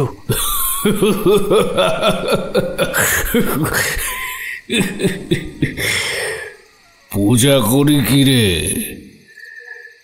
আমি যা করছি তা সর্বনাশের খেলা, তোর ভয় করে না? তান্ত্রিক হাসার সময় মুখ খুললে সেই গর্তের ভেতর তাকিয়ে দেখলাম ওর মুখের ভেতরটা কালো। জবাবে না বললে তান্ত্রিক বলল, বটে, সাহস আছে ছোকরার। আমার কাছে থাকবি? এক কথায় রাজি হয়ে গেলাম। তান্ত্রিক ফের বলল, এমনি এমনি থাকা চলবে না, আমাকে দুবেলা ভাত ফুটিয়ে দিতে হবে। কিরে, পারবি তো? এ আর এমন কি শক্ত কাজ, মাটির গর্তে কাঠের আগুন ধরিয়ে মাটির পাত্রে ভাত ফোটানো। হ্যাঁ, পারবো পারবো। শুনে প্রসন্ন মুখে তান্ত্রিক বলল, বেশ, এর সঙ্গে মাঝে মধ্যে তোকে এটা সেটা আনতে পাঠাবো। বস্তুগুলো তোর কাছে অপরিচিত, তবে চিনিয়ে দিলে ঠিক আনতে পারবি। তবে একটা কথা জেনে রাখ, তোকে আমি মাগনা খাটাবো না। আমার সাধনা সিদ্ধ হলে এর ফল তুইও পাবি। তান্ত্রিকের এ কথায় আমি খুব খুশি। সেই সময় থেকেই কাজে লেগে পড়লাম। আমি ওর সঙ্গ লাভ করার পর থেকে ও ভিক্ষেই বেড়ানো ছেড়ে দিল। ওর হয়ে আমি যেতাম খাদ্য সংগ্রহে। সময়ে অসময়ে ও আমাকে নানা রকম বুনো ফুল ফল, মরা পোড়ানো ছাই, কাকের ফাটা ডিম, পাখির বাসার কাঠ, মৃত জীবজন্তুর দেহ আনতে পাঠাতো। অবশ্য কোথায় ওসব পাওয়া যাবে তার ঠিক ঠিক বর্ণনা আমাকে দিয়ে দিত, তাই ওসব খুঁজে পেতে আমার কষ্ট হতো না। একবার শেষ রাতের দিকে যখন তন্ত্রক্রিয়া সমাপ্ত করে তান্ত্রিক ধনী নিবিয়ে শোবার আয়োজন করছে, ঠিক সেই সময় আমার দীর্ঘদিনের জমে থাকা কৌতূহল প্রকাশ করলাম। আপনি কিসের সাধনা করছেন বাবা? প্রশ্নটা শোনার পর তান্ত্রিক কোনো উত্তর দিলেন না, কেবল না শোনার ভান করে রইল। আমি ফের প্রশ্ন করলাম, আপনি চাঁদের দিকে তাকিয়ে সমস্ত ক্রিয়াকর্ম করে থাকেন, এর কারণটা কি বাবা? এবারে তান্ত্রিক জবাব দিলেন, বিশেষ প্রয়োজনে আমি চাঁদকে বাঁধবার চেষ্টা করছি। চাঁদকে আটকে ফেলবেন? এ আটকে ফেলা তুই যেমনটা ভাবছিস তেমনটা নয়। মাসের একটা দিন শুধুমাত্র কিছুক্ষণের জন্য চাঁদকে ওই জঙ্গলের মাথায় থামিয়ে দিতে চাইছি। কথাটা বলবার সময় অমৃতকুণ্ডের জঙ্গলের দিকে আঙুলের ইশারা করল। আমার কৌতূহল তবুও মিটল না। আমি জানতে চাইলাম, চাঁদকে থামিয়ে দেওয়ার কি প্রয়োজন বাবা? আছে আছে, তুই কি ভাবছিস আমি এই বিশাল ভূখণ্ডের সমস্ত অংশ ছেড়ে এই পলাশ বনে এমনি এসেছি? এখানে আগমনের আমার বিরাট কারণ আছে। দীর্ঘ কয়েকটা দিন তুই আমার সেবা যত্ন করেছিস, চাকর বৃত্তি করেছিস, তাই কিছু প্রশ্ন করার এবং তার উত্তর জানার অধিকার তোর আছে। তবে সাবধান বাণী শুনে রাখ, অন্য কারো কাছে সব বলা বারণ, ওতে বিপদ আছে। নিজেকে সংকুচিত করে রাখতে পারবি তো তুই? হ্যাঁ, পারবো বাবা। আমি কারো কাছে মুখ খুলবো না, কারো কাছে মুখ খুলবো না। বেশ, তবে শোন, এই জগৎ সংসারে নানান প্রকৃতির অলৌকিক শক্তির সহাবস্থান আছে। সেসবের মধ্যে আমরা দেবতা ও অপদেবতার সঙ্গেই অধিক পরিচিত, কিন্তু এই দুয়ের মধ্যে বেশ কিছু উপদেবতাও রয়েছে, যাদের মধ্যে অন্যতম হল যক্ষ যক্ষিণী। যারা দেবতার পর্যায়ে কিংবা অপদেবতার পর্যায়ে পড়ে না। তাদের ভালো যেমন বলা চলে, তেমনি ওরা ক্রোধান্বিত হলে প্রাণ নিতেও সময় নেয় না। কিন্তু তাদের সন্তুষ্টি করতে পারলে যা চাই ওদের দিয়ে করানো যায়। পৃথিবীর সমস্ত সুখ পায়ের কাছে এনে জড়ো করার সামর্থ্য রাখে তারা। আমি সেই যক্ষিণীদের আয়ত্ত করার সাধনায় লিপ্ত হয়েছি। এবার তোর মনে প্রশ্ন আসতে পারে, যক্ষিণী সাধনার জন্য আমি এই পলাশ বনে আসতে গেলাম কেন? তাই তো, এরও একটা ব্যাখ্যা রয়েছে। সবটাই আমার গুরুর মুখে শোনা। বহুকাল আগের কথা, তখন এখানে মনুষ্য বসবাস ছিল না বললেই চলে। জঙ্গলের বিস্তার আরো অধিক অঞ্চল জুড়ে ছিল।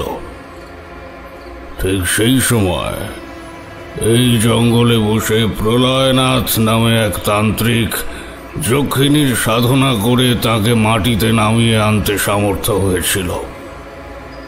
এই প্রসঙ্গে বলে রাখি, যক্ষ এবং যক্ষিণী উভয়ই রতিপ্রিয় এবং কামুক প্রকৃতির হয়ে থাকে।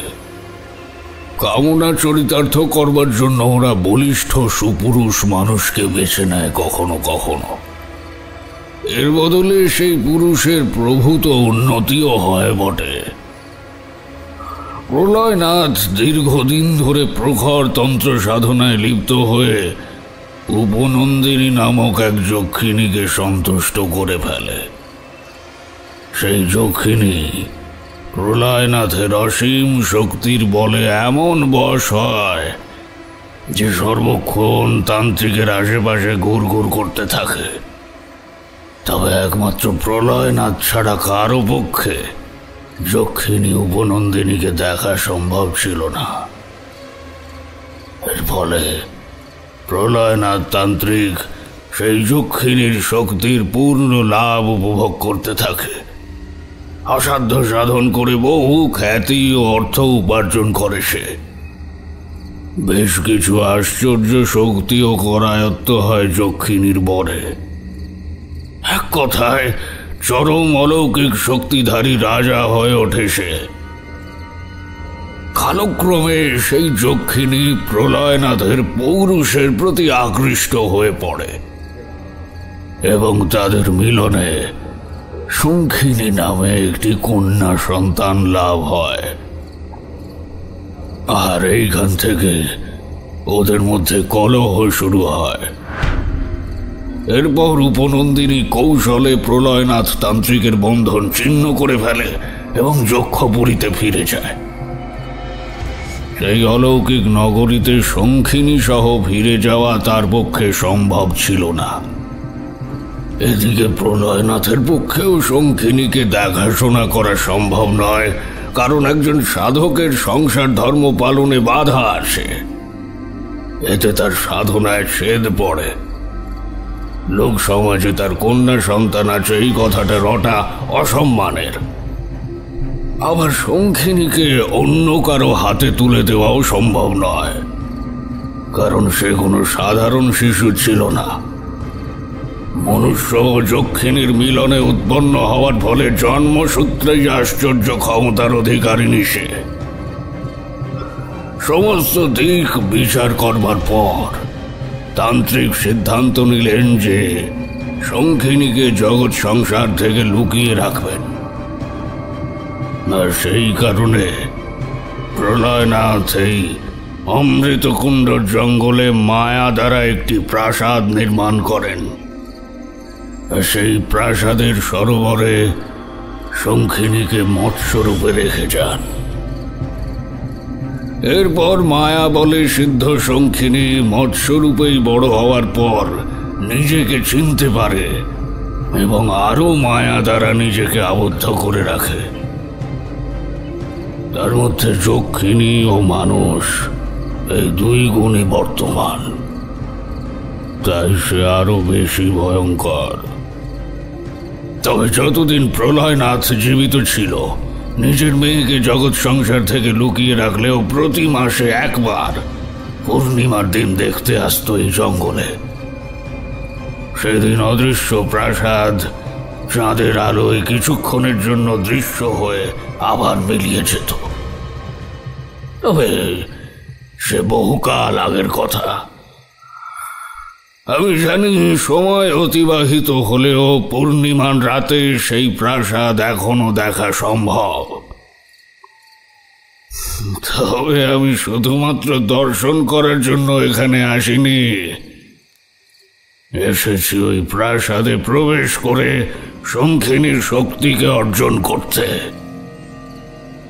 এই কাজের জন্য চাঁদকে দীর্ঘক্ষণ এই জঙ্গলের মাথার উপরে আটকে থাকতে হবে, আর আমি এই প্রচেষ্টাই চালিয়ে যাচ্ছি। সফল আমি হবই, এতে কোনো দ্বিধাদ্বন্দ্ব নেই। আর আমি তো আগেই বলেছি, আমি সাফল্য অর্জন করলে তুইও কিছু পাবি। আমি কি পাবো বাবা? আমার তো কোনো তন্ত্রের শক্তি নেই। পাবি পাবি, ও তুই যে পাবি সেও কম নয়, জেনে রাখ। ওই মৎস্যরূপী যক্ষিণীর চোখ দুটো বড় বড় হীরক খণ্ড দিয়ে গঠিত। সেই হীরের জগৎ সংসারে বর্তমান কোনো হীরের সঙ্গে তুলনা হয় না। ওইটা তুই উপড়ে নিস, ওতেই তোর দুই পুরুষ বসে খেতে পারবে, আর আমি ওর অলৌকিক শক্তি শোষণ করে ওকে আমার দাসী বানিয়ে রাখবো। ও অন্ধ হয়ে যাবে না বাবা? কেন অন্ধ হবে রে? ওদের শক্তি সম্পর্কে তোর কোনো ধারণাই নেই। ওদের শুধু চক্ষু কেন, যে কোনো অঙ্গ হানি ঘটলে ওরা আবার সেই অঙ্গ পুনর্নির্মাণ করতে সক্ষম। ওদের মৃত্যু নেই। কিন্তু শঙ্খিনী যদি কাম ভাবে আপনাকে বশ করে ফেলে নিজেকে মুক্ত করে ফেলে, ঠিক ওর মায়ের মতো? সেও সম্ভব নয় বৎস। আমি বহুকাল যাবৎ যোগ, তপ, মন্ত্র আর বনৌষধি প্রয়োগে নিজের পুরুষত্ব নষ্ট করে ফেলেছি। তুই চাইলে তুইও করতে পারিস, কারণ যক্ষিণী তার রূপের মায়ায় তোকেও বশ করে আমার বিরুদ্ধে ষড়যন্ত্র করতে পারে। দাঁড়া, এইটা চর্বণ করে ফেল। বলে তান্ত্রিক আমাকে একটা গাছের শেকড় দিল। এরপর আমার চরম অনীহা লক্ষ্য করে প্রায় জোর করে সেটা খাইয়ে একটা মাটির সরা ভর্তি গাঢ় তরল পান করালো।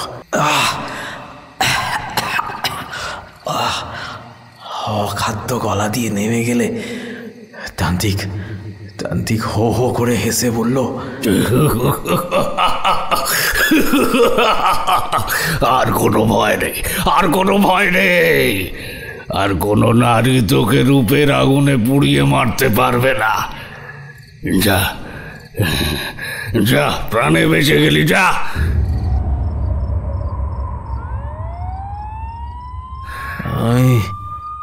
আমি তারপর থেকে একটা নিস্তেজ ভাব অনুভব করছিলাম। এই অবধি কাহিনী বলে ছোট্টু গায়েন অল্পক্ষণের জন্য থামলে রাম সিং এক পেয়ালা চা ওর দিকে বাড়িয়ে বলল, নে ছোট্টু, চা খা। অনেকক্ষণ কথা বলেছিস, এটা খেলে গলায় আরাম লাগবে, নে। ছোট্টু পেয়ালা হাতে তুলে আকাশের দিকে তাকালো। চাঁদ অনেকটা জঙ্গলের মাথার উপরে এসে গেছে। ওর মনের ভেতর যেন ঝড় উঠেছে। একটা পেঁচার কণ্ঠ ওর দৃষ্টি নামিয়ে আনলো মাটির দিকে। এমন সময় থানার ভেতর থেকে টেলিফোনের রিং শোনা গেল। রাম সিং চেয়ার ছেড়ে উঠে থানার ভেতর যাবার জন্য উদ্যত হলে অমিয় বাগচি বললেন, তুমি বসো রাম সিং, আমি দেখছি। হয়তো দিনু মাস্টারের পোস্টমর্টম রিপোর্টটার বিষয়ে ফোন এসছে। অমিয় বাগচি উঠে চলে গেলেন। চা পান করতে করতে ছোট্টু রাম সিংয়ের দিকে তাকিয়ে বলল, চায়ের জন্য ধন্যবাদ, আপনি মানুষটা ভালো।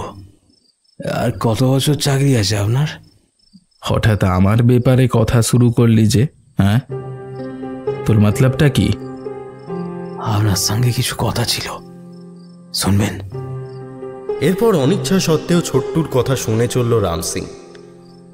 প্রায় 10 মিনিট পর টেলিফোনে কথা সেরে অমিয় বাগচি ফিরে এসে চেয়ারে বসে জিজ্ঞেস করলেন, তারপর কি হলো? সত্যি সত্যি একদিন সেই তান্ত্রিক চাঁদকে জঙ্গলের ওপর বেঁধে ফেলল। মুহূর্তটা আশ্চর্য ছিল বটে, তবে তা ছিল ভয়ানক এক সত্য। আমি আর সেই তান্ত্রিক প্রাসাদের ভেতর প্রবেশ করবার জন্য প্রস্তুত হচ্ছিলাম। হ্যাঁ, আর এখানেই ঘটে গেল আর একটা ঘটনা। আমি প্রাসাদের ভেতর প্রবেশ করতে সক্ষম হলেও তান্ত্রিক কিন্তু কিছুতেই পারল না। কেন?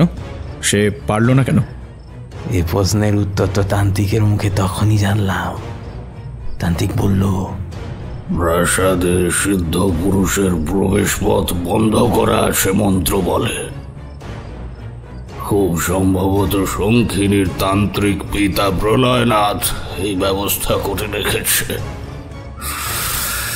যাতে তার মেয়ের অবস্থা উপনন্দিনীর মতো না হয়, যেন আর কোনো শঙ্খিনী পৃথিবীতে আসতে না পারে। এই অবধি বলে তান্ত্রিক আমাকে ভেতরে গিয়ে সমস্ত কিছু দেখে এসে তাকে বর্ণনা করতে বলল। আমি ওর আদেশ পালন করলাম। এরপর চাঁদ সরে যেতে থাকলো আর প্রাসাদটাকে চোখের নিমেষে উদাও হয়ে যেতে দেখলাম। তান্ত্রিক ব্যর্থ আস্ফালনে ফেটে পড়ে পড়ল। আমি ঘোর তপস্যা করব, ঘোর তপস্যা। ওই প্রাসাদের প্রবেশদ্বারের কাটান মন্ত্র আমাকে জানতেই হবে। আমি এখন আসি, তবে যেদিনই হোক আমি ফিরব। বুঝলাম, কিন্তু এরপর তুই আর ওই প্রাসাদে কোনোদিন ঢুকিসনি? হ্যাঁ, ঢুকেছিলাম তো। গনসাকে নিয়ে ঢুকেছিলাম। তারপর মাছের চোখ থেকে হিরে তুলেও এনেছিলাম। কিন্তু এই ঘটনার পরপরই গনসাও একটা সুন্দরী মেয়ের কবলে পড়ে প্রাণ হারায়। এখন আমি বুঝতে পারছি ওকে ওই শঙ্খিনী মেরেছে স্যার। শঙ্খিনী মেরেছে মাস্টারকেও। তবে স্যার, মাস্টারকে আমি ওই প্রাসাদ সম্পর্কে অন্য কথা শুনিয়েছিলাম। কি কথা শুনেছিলি? আমি ওকে তান্ত্রিকের কথা বলিনি। বলেছিলাম কাঠ চুরি করতে গিয়ে পুলিশের তাড়া খেয়ে আমি জঙ্গলের ভেতর ওই প্রাসাদের খোঁজ পাই। ওকে মিথ্যে বলেছিলি কেন? এর দুটো কারণ স্যার। এক, ওই তান্ত্রিকের প্রাসাদ সম্পর্কে সত্য কথা অন্য কাউকে বলা বারণ ছিল। আর দ্বিতীয় কারণটা ছিল দিনু মাস্টারকে সত্য কথা বললে ও কোনোদিনও আমার সঙ্গে যেত না। বুঝলাম, কিন্তু ওই মায়াবী তোকে মারলো না কেন? হয়তো আমাকে ওর রূপ দেখিয়ে বশ করতে পারেনি। ওর আসল শক্তি ওর রূপ স্যার।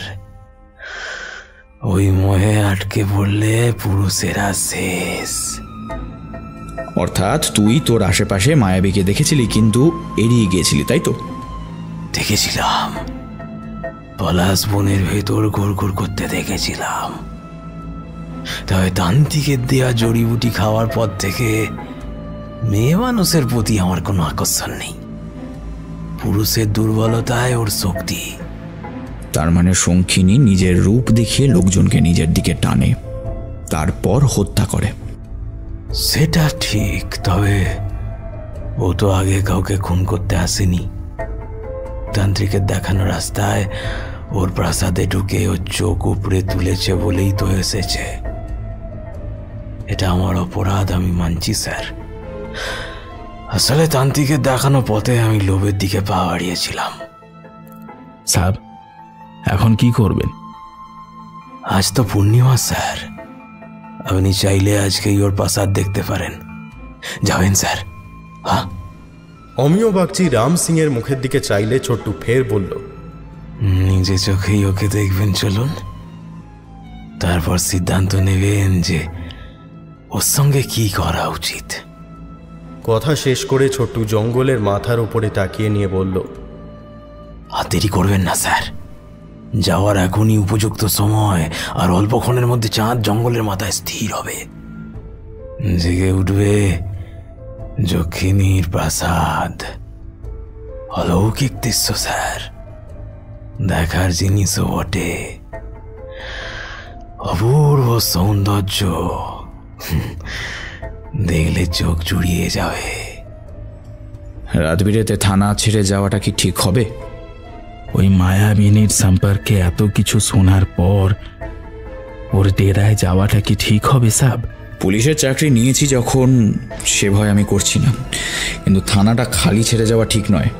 রাম সিং, আমি ফিরে না আসা অব্দি কিন্তু তুমি থানা ছেড়ে যাবে না। ওকে সাহেব। এরপর ছোট্টু গায়েন অমিয় বাগচিকে নিয়ে চলল অমৃতকুণ্ডের জঙ্গলের ভেতর। চাঁদ মাথার উপর উঠতে আর বেশি দেরি নেই, ওরা ছুটে চলেছে সামনের দিকে। চাঁদের উজ্জ্বল আলোয় আলো আঁধারিপূর্ণ মায়ার জগৎ সৃষ্টি করেছে জঙ্গলের ভেতর। অবশেষে চাঁদ স্থির হল। তির্যক আলোর ছটা যেখানে পড়েছে তার সামনে পৌঁছে ছোট্টু গায়েন আঙুলের ইশারা দিয়ে দেখিয়ে বলল, ওইদিকে তাকিয়ে থাকেন স্যার। চোখের পলকে অমিয় বাগচি দেখলেন সেখানে একটা অদ্ভুত রাজপ্রাসাদ উপস্থিত। দৃশ্যটা বাস্তবে পরিণত হতেই ছোট্টু গায়েন বলল, আসুন স্যার, ভেতরে আসুন। প্রথমটা একটু জড়তা দেখা দিলেও ধীরে ধীরে মায়াবী জগৎটা স্বাভাবিক হয়ে ধরা দিতে লাগলো অমিয় বাগচির চোখে। অসামান্য মায়ার আকর্ষণে ছোট্টু গায়েনকে পেছনে ফেলে মন্ত্রমুগ্ধের মতো অমিয় বাগচি এগিয়ে চললেন প্রাসাদের ভেতর। এরপর একেবারে সরোবরের সামনে গিয়ে তার চলন আপনা হতেই থেমে গেল। পিপাসু দৃষ্টিতে তিনি দেখলেন একটি নগ্ন যুবতী স্বচ্ছ সরোবরের জলে ধীরে ধীরে নেমে যাচ্ছে। লাবণ্যময়ীর শরীরে উন্মত্ত যৌবন ঢেউ তুলছে। শঙ্খের মতো শুভ্র তার শরীর জলে সিক্ত হয়ে আরো আকর্ষণীয় হয়ে উঠছে। অপরূপা রূপবতী সেই যুবতী জলে সম্পূর্ণভাবে অবগাহনের অন্তিম মুহূর্তে অমিয় বাগচির দিকে তাকিয়ে মৃদু হাসল, তারপর জলের গভীরে হারিয়ে গেল। সেই কামনা মিশ্রিত বাঁকা হাসির মধ্যে অপ্রতিরোধ্য টান অনুভব করলেন অমিয় বাগচি। রহস্যময়ীর চাহনি অমিয় বাগচির হৃদয়ে স্পর্শ করে তাকে যেন কাছে আসবার ইশারা দিয়ে গেল। অদৃশ্য সুতোর বন্ধনে আটকা পড়ে সরোবরের দিকে পা বাড়ালেন অমিয় বাগচি। একেবারে সরোবরের ধারে পৌঁছে চাঁদের আলোয় ভেজা স্বচ্ছ জলের ভেতর দৃষ্টি ফেলে তিনি মোহিত হয়ে পড়লেন। জলের পাতলা স্তরের আড়ালে নগ্ন যুবতীর ভরা যৌবন সমৃদ্ধ দেহখানি এঁকে বেঁকে সন্তরণরত অবস্থায় উদ্দাম যৌনতার হাতছানি দিয়ে চলেছে। অমিয় বাগচির শরীর জুড়ে এখন শিহরণ খেলা করছে। তিনি নিয়ন্ত্রণ হারিয়ে জলে ঝাঁপিয়ে পড়তে যাবেন, এমন সময় ছোট্টু গায়েন ওনার হাতখানি ধরে টেনে ওনাকে দূরে সরিয়ে এনে বলল, আরে কি করছেন স্যার? অমিয় বাগচির চোখের কোণ থেকে এতক্ষণের অমূল্য দৃশ্যটা সরে যেতেই উনি সামান্য হকচকিয়ে গিয়ে বললেন, জলের তলায় ওটা কে ছোটু? কে ও? কই স্যার, কেউ তো নেই। আপনি আপনি কাকে দেখলেন? জলে ভেজা নগ্ন নারীর নমনীয় স্বল্প মেদবহুল দেহ দর্শনে তার যে কামনার উদ্রেক হয়েছিল, এই কথাটা ছোট্টুকে বলা যে সঙ্গত নয় সে কথা ভেবে অমিয় বাগচি চুপ করে গেলেন। কেবল জলের দিকে তাকিয়ে কিছু খোঁজবার চেষ্টা করতে লাগলেন। ছোট্টু ফের প্রশ্ন করল, কি হলো স্যার, আপনার শরীর খারাপ লাগছে নাকি? না না, আমি ঠিক আছি। আমার মনে হলো জলের ভেতরে কাউকে একটা সাঁতরাতে দেখলাম। সেই কি আসল ডাইনি? কিন্তু আমি তো জলের মধ্যে কয়েকটা মাছ ছাড়া কিছু দেখতে পাইনি স্যার। আপনি আসুন, আমার সঙ্গে আসুন। বলে ছোট্টু অমিয় বাগচিকে সরোবরের ধারে বসালো। তারপর নিজের ক্ষুদ্র ছুরিটা দিয়ে অমিয় বাগচির হাতের তালুর ওপরের সামান্য অংশ কেটে রক্তপাত ঘটালো। অমিয় বাগচির মুখ কুঁচকে গেলে ছোট্টু বলল,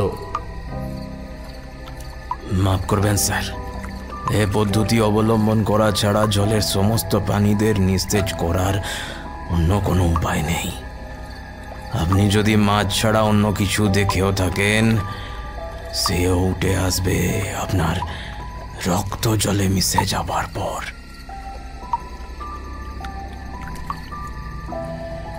রক্ত গড়িয়ে জলে পড়তেই মাছের দল চঞ্চল হয়ে গিয়ে ছুটে আসতে থাকলো রক্তস্রোতের কাছে। তারপর ধীরে ধীরে নিস্তেজ হয়ে গিয়ে ভেসে রইল জলের উপরিভাগে। এবারে ছোট্টু একের পর এক মাছ ডাঙায় তুলে চোখ দুটো পরীক্ষা করে চলল।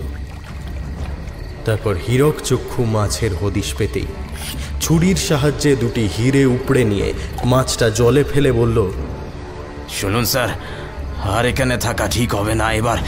এবার প্রাসাদ অদৃশ্য হওয়ার পালা শুরু। চাঁদ সরে যেতে শুরু করলে ছোট্টু ছুট দিল বাহিরের পথের দিকে।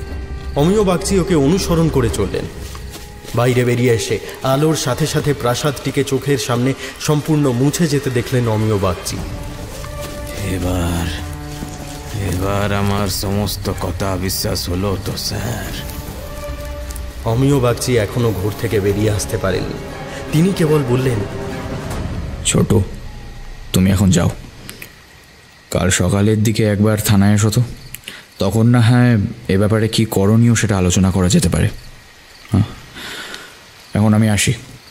কথা শেষ হবার সঙ্গে সঙ্গে পা চালালেন অমিয় বাগচি। থানায় পৌঁছেও রাম সিংয়ের সঙ্গে বেশি কথা বললেন না। রাম সিংয়ের হাজারো প্রশ্নের জবাবে বললেন, আমি একটু একা থাকতে চাই রাম সিং, এ ব্যাপারে কাল কথা বলবো। এরপর দরজা ও আলো বন্ধ করে বিছানায় উঠলেন তিনি। ক্লান্তি ভর করে আসছিল শরীর জুড়ে। চোখের পাতার ওজন এতটাই যে তিনি চোখ খুলে রাখতে পারছিলেন না। অগত্যা বিছানায় এলিয়ে দিলেন নিজেকে। রাত তখন কত খেয়াল নেই। আচমকা একটা শীতল স্পর্শে ঘুমটা ভেঙে গেল অমিয় বাগচির। ধরফড়িয়ে উঠে বসলেন বিছানায়। অন্ধকার ঘরে দেখবার মতো কিছু নেই। শীতল অনুভূতির খোঁজে বিছানায় হাত বুলিয়ে জলের ছোঁয়া পেলেন তিনি। এরপর নিজের জামা কাপড় ভিজে যাওয়া অবস্থা উপলব্ধি করে জলের উৎস সন্ধানের জন্য উঠে গিয়ে ঝট করে আলো জ্বাললেন তিনি। আলোর ধাক্কায় অন্ধকারটা সরে যেতেই বিছানায় চোখটা আটকে গেল তার। সঙ্গে সঙ্গে একটা ভয় বুকের ভেতর খেলা করলে তিনি একটু একটু করে দেয়ালে পিঠ ঠেকিয়ে সেঁটে দাঁড়ালেন। বিস্ফারিত চোখ আটকা পড়েছে বিছানার উপর, কারণ সেখানে শুয়ে রয়েছে অলৌকিক প্রাসাদের সেই জলে সিক্ত যুবতীর দেহটা। মাংসল বুক ওঠানামা করছে, ভেজা শরীরে ঘুমোচ্ছে বোধহয়। চুলের গোড়া থেকে জল ছুঁয়ে ভিজিয়ে দিচ্ছে মেঝে। সমস্ত বিছানা ভিজে রয়েছে তার দেহ থেকে গড়িয়ে পড়া জলে। তার দেহের সৌন্দর্য কি যৌবনের উন্মাদনায় ভাটা পড়েনি একটুও। কেবল অমিয় বাগচির দৃষ্টিভঙ্গির বদল ঘটেছে এই কথাগুলি ভেবে যে বন্ধ ঘরের ভেতর অপার্থিব জগৎ থেকে আগত এই নারী প্রবেশ করল কিভাবে, কি চায় সে, কেন এসেছে তার বিছানায়। এই সমস্ত কথা যত মনের ভেতর ঝড় তুলছে ততই হাত পা শক্ত হয়ে আসছে অমিয় বাগচির। তিনি দৃষ্টি একই দিকে স্থির রেখে বন্ধ দরজা খোলার চেষ্টা করেও ব্যর্থ হলেন, এবং কয়েকবার চেষ্টা করেও রাম সিংকে ডাকতে পারলেন না। গলায় যেন পাথর গুঁজে দিয়েছে কেউ। একটা বিরাট ভয় খেলা করছে শিরার মধ্যে দিয়ে, আর তাতেই ছোট হয়ে পড়ছেন অমিয় বাগচি। এরপর দরজা খুলে ছুটে পালিয়ে যাওয়ার প্রয়াসে তিনি বিছানার দিক থেকে ঘুরে দাঁড়িয়ে দরজার লকটা ঘুরিয়ে খোলার চেষ্টা করেও পারলেন না। মনে হলো দরজার বাইরে থেকে কেউ বুঝি আটকে রেখেছে। শরীরের ভয় উত্তেজনায় রূপান্তরিত হলে তিনি অনবরত কেঁপে চললেন। তারপর মাথা ঘুরিয়ে বিছানায় যুবতীর অবস্থানটা দেখে নিয়ে চিৎকার করতে শুরু করলেন ভয়ার্ত কণ্ঠে, রাম সিং, আমাকে বাঁচাও রাম সিং, দরজা খোলো রাম সিং। রাম সিংয়ের কোনো জবাব এলো না, কিন্তু ঘরের ভেতর সাপের মতো একটা হিস হিস শব্দ কানে এলো, অর্থাৎ সে জেগে গেছে। অমিয় বাগচি মাথা ঘুরিয়ে দেখার সাহস পেল না। কেবল বাঁচার প্রবল প্রয়াসে দরজা ধরে ঝাঁকিয়ে বলে চলল, রাম সিং, তুমি শুনতে পাচ্ছ? আমাকে এই ঘর থেকে বের করো, আমাকে বাঁচাও। স্নায়বিক উত্তেজনা ও ভয়ের কারণে তিনি ভুলে গিয়েছিলেন যে তিনি গত রাতে ইউনিফর্ম গায়ে শুয়ে পড়েছিলেন, আর তার কোমরে গোঁজা রয়েছে সার্ভিস রিভলভারটা। ঝট করে অস্ত্রটা হাতে তুলে নিয়ে কম্পমান শরীর নিয়ে তিনি ঘুরে দাঁড়ালেন। রিভলভারের ট্রিগারের ওপরে থাকা আঙুলটা কিছুতেই কথা শুনল না, কারণ বিস্ময়ের ঝড় যেন ওনার উপরে আছড়ে পড়েছে। এতক্ষণে যুবতী বিছানায় উঠে বসেছে। তার শরীর এখন আর নগ্ন নয়, কোমল মাংসল দেহের উপরে ময়ূরকণ্ঠী রঙের আঁশ ফুটে উঠেছে। সে এখন ধীর পায়ে এগিয়ে আসছে সামনে। এরপর অমিয় বাগচি কিছু বুঝে ওঠার আগেই গুলি ছুঁড়লেন। লক্ষ্যভেদ হলো না। আসলে অলৌকিক সেই দেহ আগ্নেয়াস্ত্রের দ্বারা ছেদ অসম্ভব। শরীরে হিম শীতল স্পর্শ অনুভূত হলো বাগচির। বরফ ঠান্ডা আঁশযুক্ত দুই হাত শরীর কেটে বসতে চাইছে যেন। ঝড়ের গতিতে অমিয় বাগচির সর্বাঙ্গে সেই হাত জোড়া ঘোরাফেরা করতে করতে আচমকা ওনার দুই চোখ উপড়ে নিয়ে অন্ধকার নামিয়ে আনলো চিরতরে। অমিয় বাগচি তৎক্ষণাৎ আর্তনাদ করে মেঝেতে গড়িয়ে পড়লেন। উষ্ণ রক্তের স্রোতে ভেসে যাচ্ছে তার মুখমণ্ডল। চরম মুহূর্তে দরজা খোলার শব্দ কানে এলো তার, অর্থাৎ পেরিয়ে গেল শয়তানটা। যন্ত্রণায় কাতর অবস্থায় শেষবারের মতো সর্বশক্তি দিয়ে তিনি উচ্চারণ করলেন, রাম সিং। এরপর জ্ঞান শূন্য হবার আগের মুহূর্তে অমিয় বাগচির কানে এলো রাম সিং গলা খাদে নামিয়ে বলছে, খুব যন্ত্রণা হচ্ছে না আপনার? আর একটু সহ্য করেন, হ্যাঁ? বেশিক্ষণ না, জলদি হয়ে যাবে সব। অল্পক্ষণ পরে নিজের চোখের গর্তে আপনার উপরানো চোখ দুটো বসিয়ে দিয়ে শঙ্খিনী আপনার চোয়াল ভেঙে আপনাকে একেবারে শান্ত করে দেবে। हाँ साहब, আমি একদম সত্যি কথা বলছি। ওই দেখুন, আমি সাফ দেখতে পাচ্ছি শঙ্খিনী নিজের চোখের কোটারটা মেরামত করছে।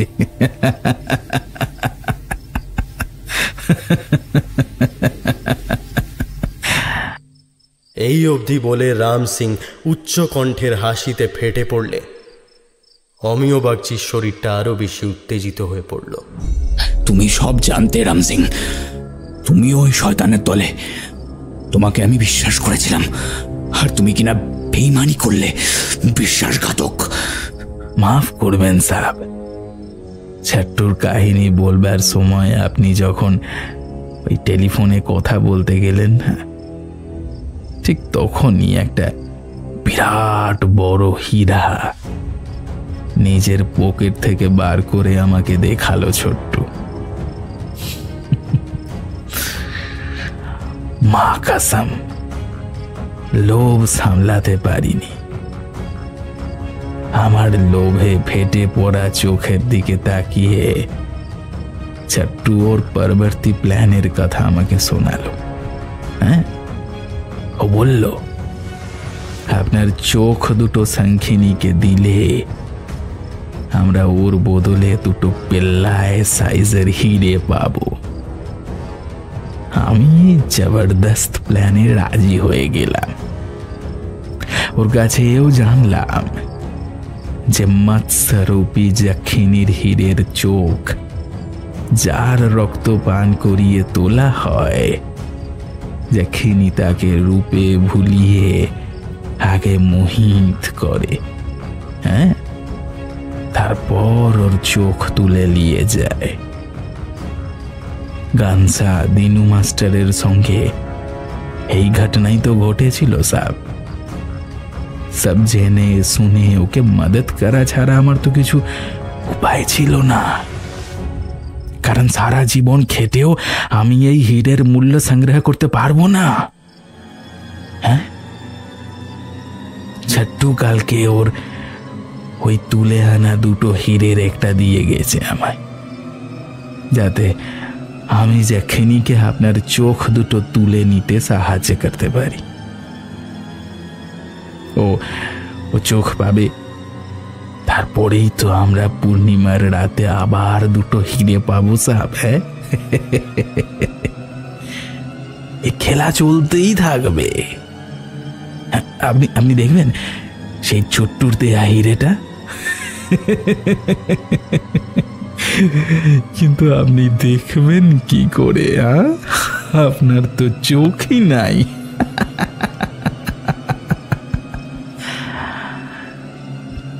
এখন থেকে আমি ওই জঙ্গলে পড়ে থাকার একটা রাস্তা পেয়ে গেলাম সাহেব। ছাট্টু যতদিন আছে আমার কোনো চিন্তা নাই, কারণ ওকে কোনো দিনও রূপের জালে ফাঁসাতে পারবে না যক্ষিণী। ওর তো পুরুষত্বই নেই। হ্যাঁ, আর আমি তো বুড়া আদমি আছি সাহেব। রূপ যৌবন এইসবের প্রতি আমার কোনো টান নেই।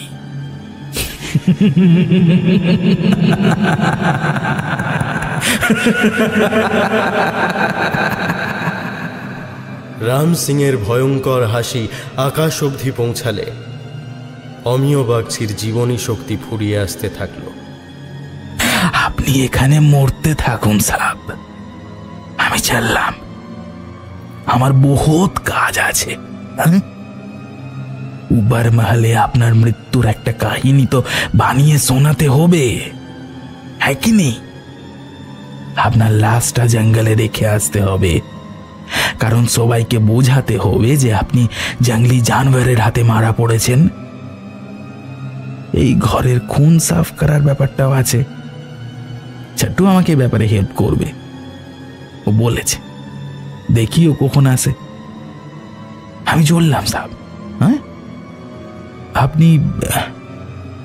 আপনি আর কষ্ট পেন না, মরে যান।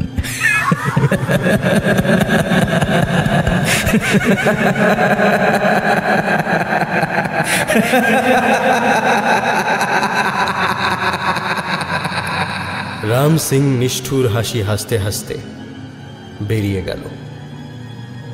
এরপর হিম শীতল স্পর্শে শেষবারের মতো নিজের চোয়াল ভাঙার শব্দ কানে এসেছিল অমিয় বাগচির।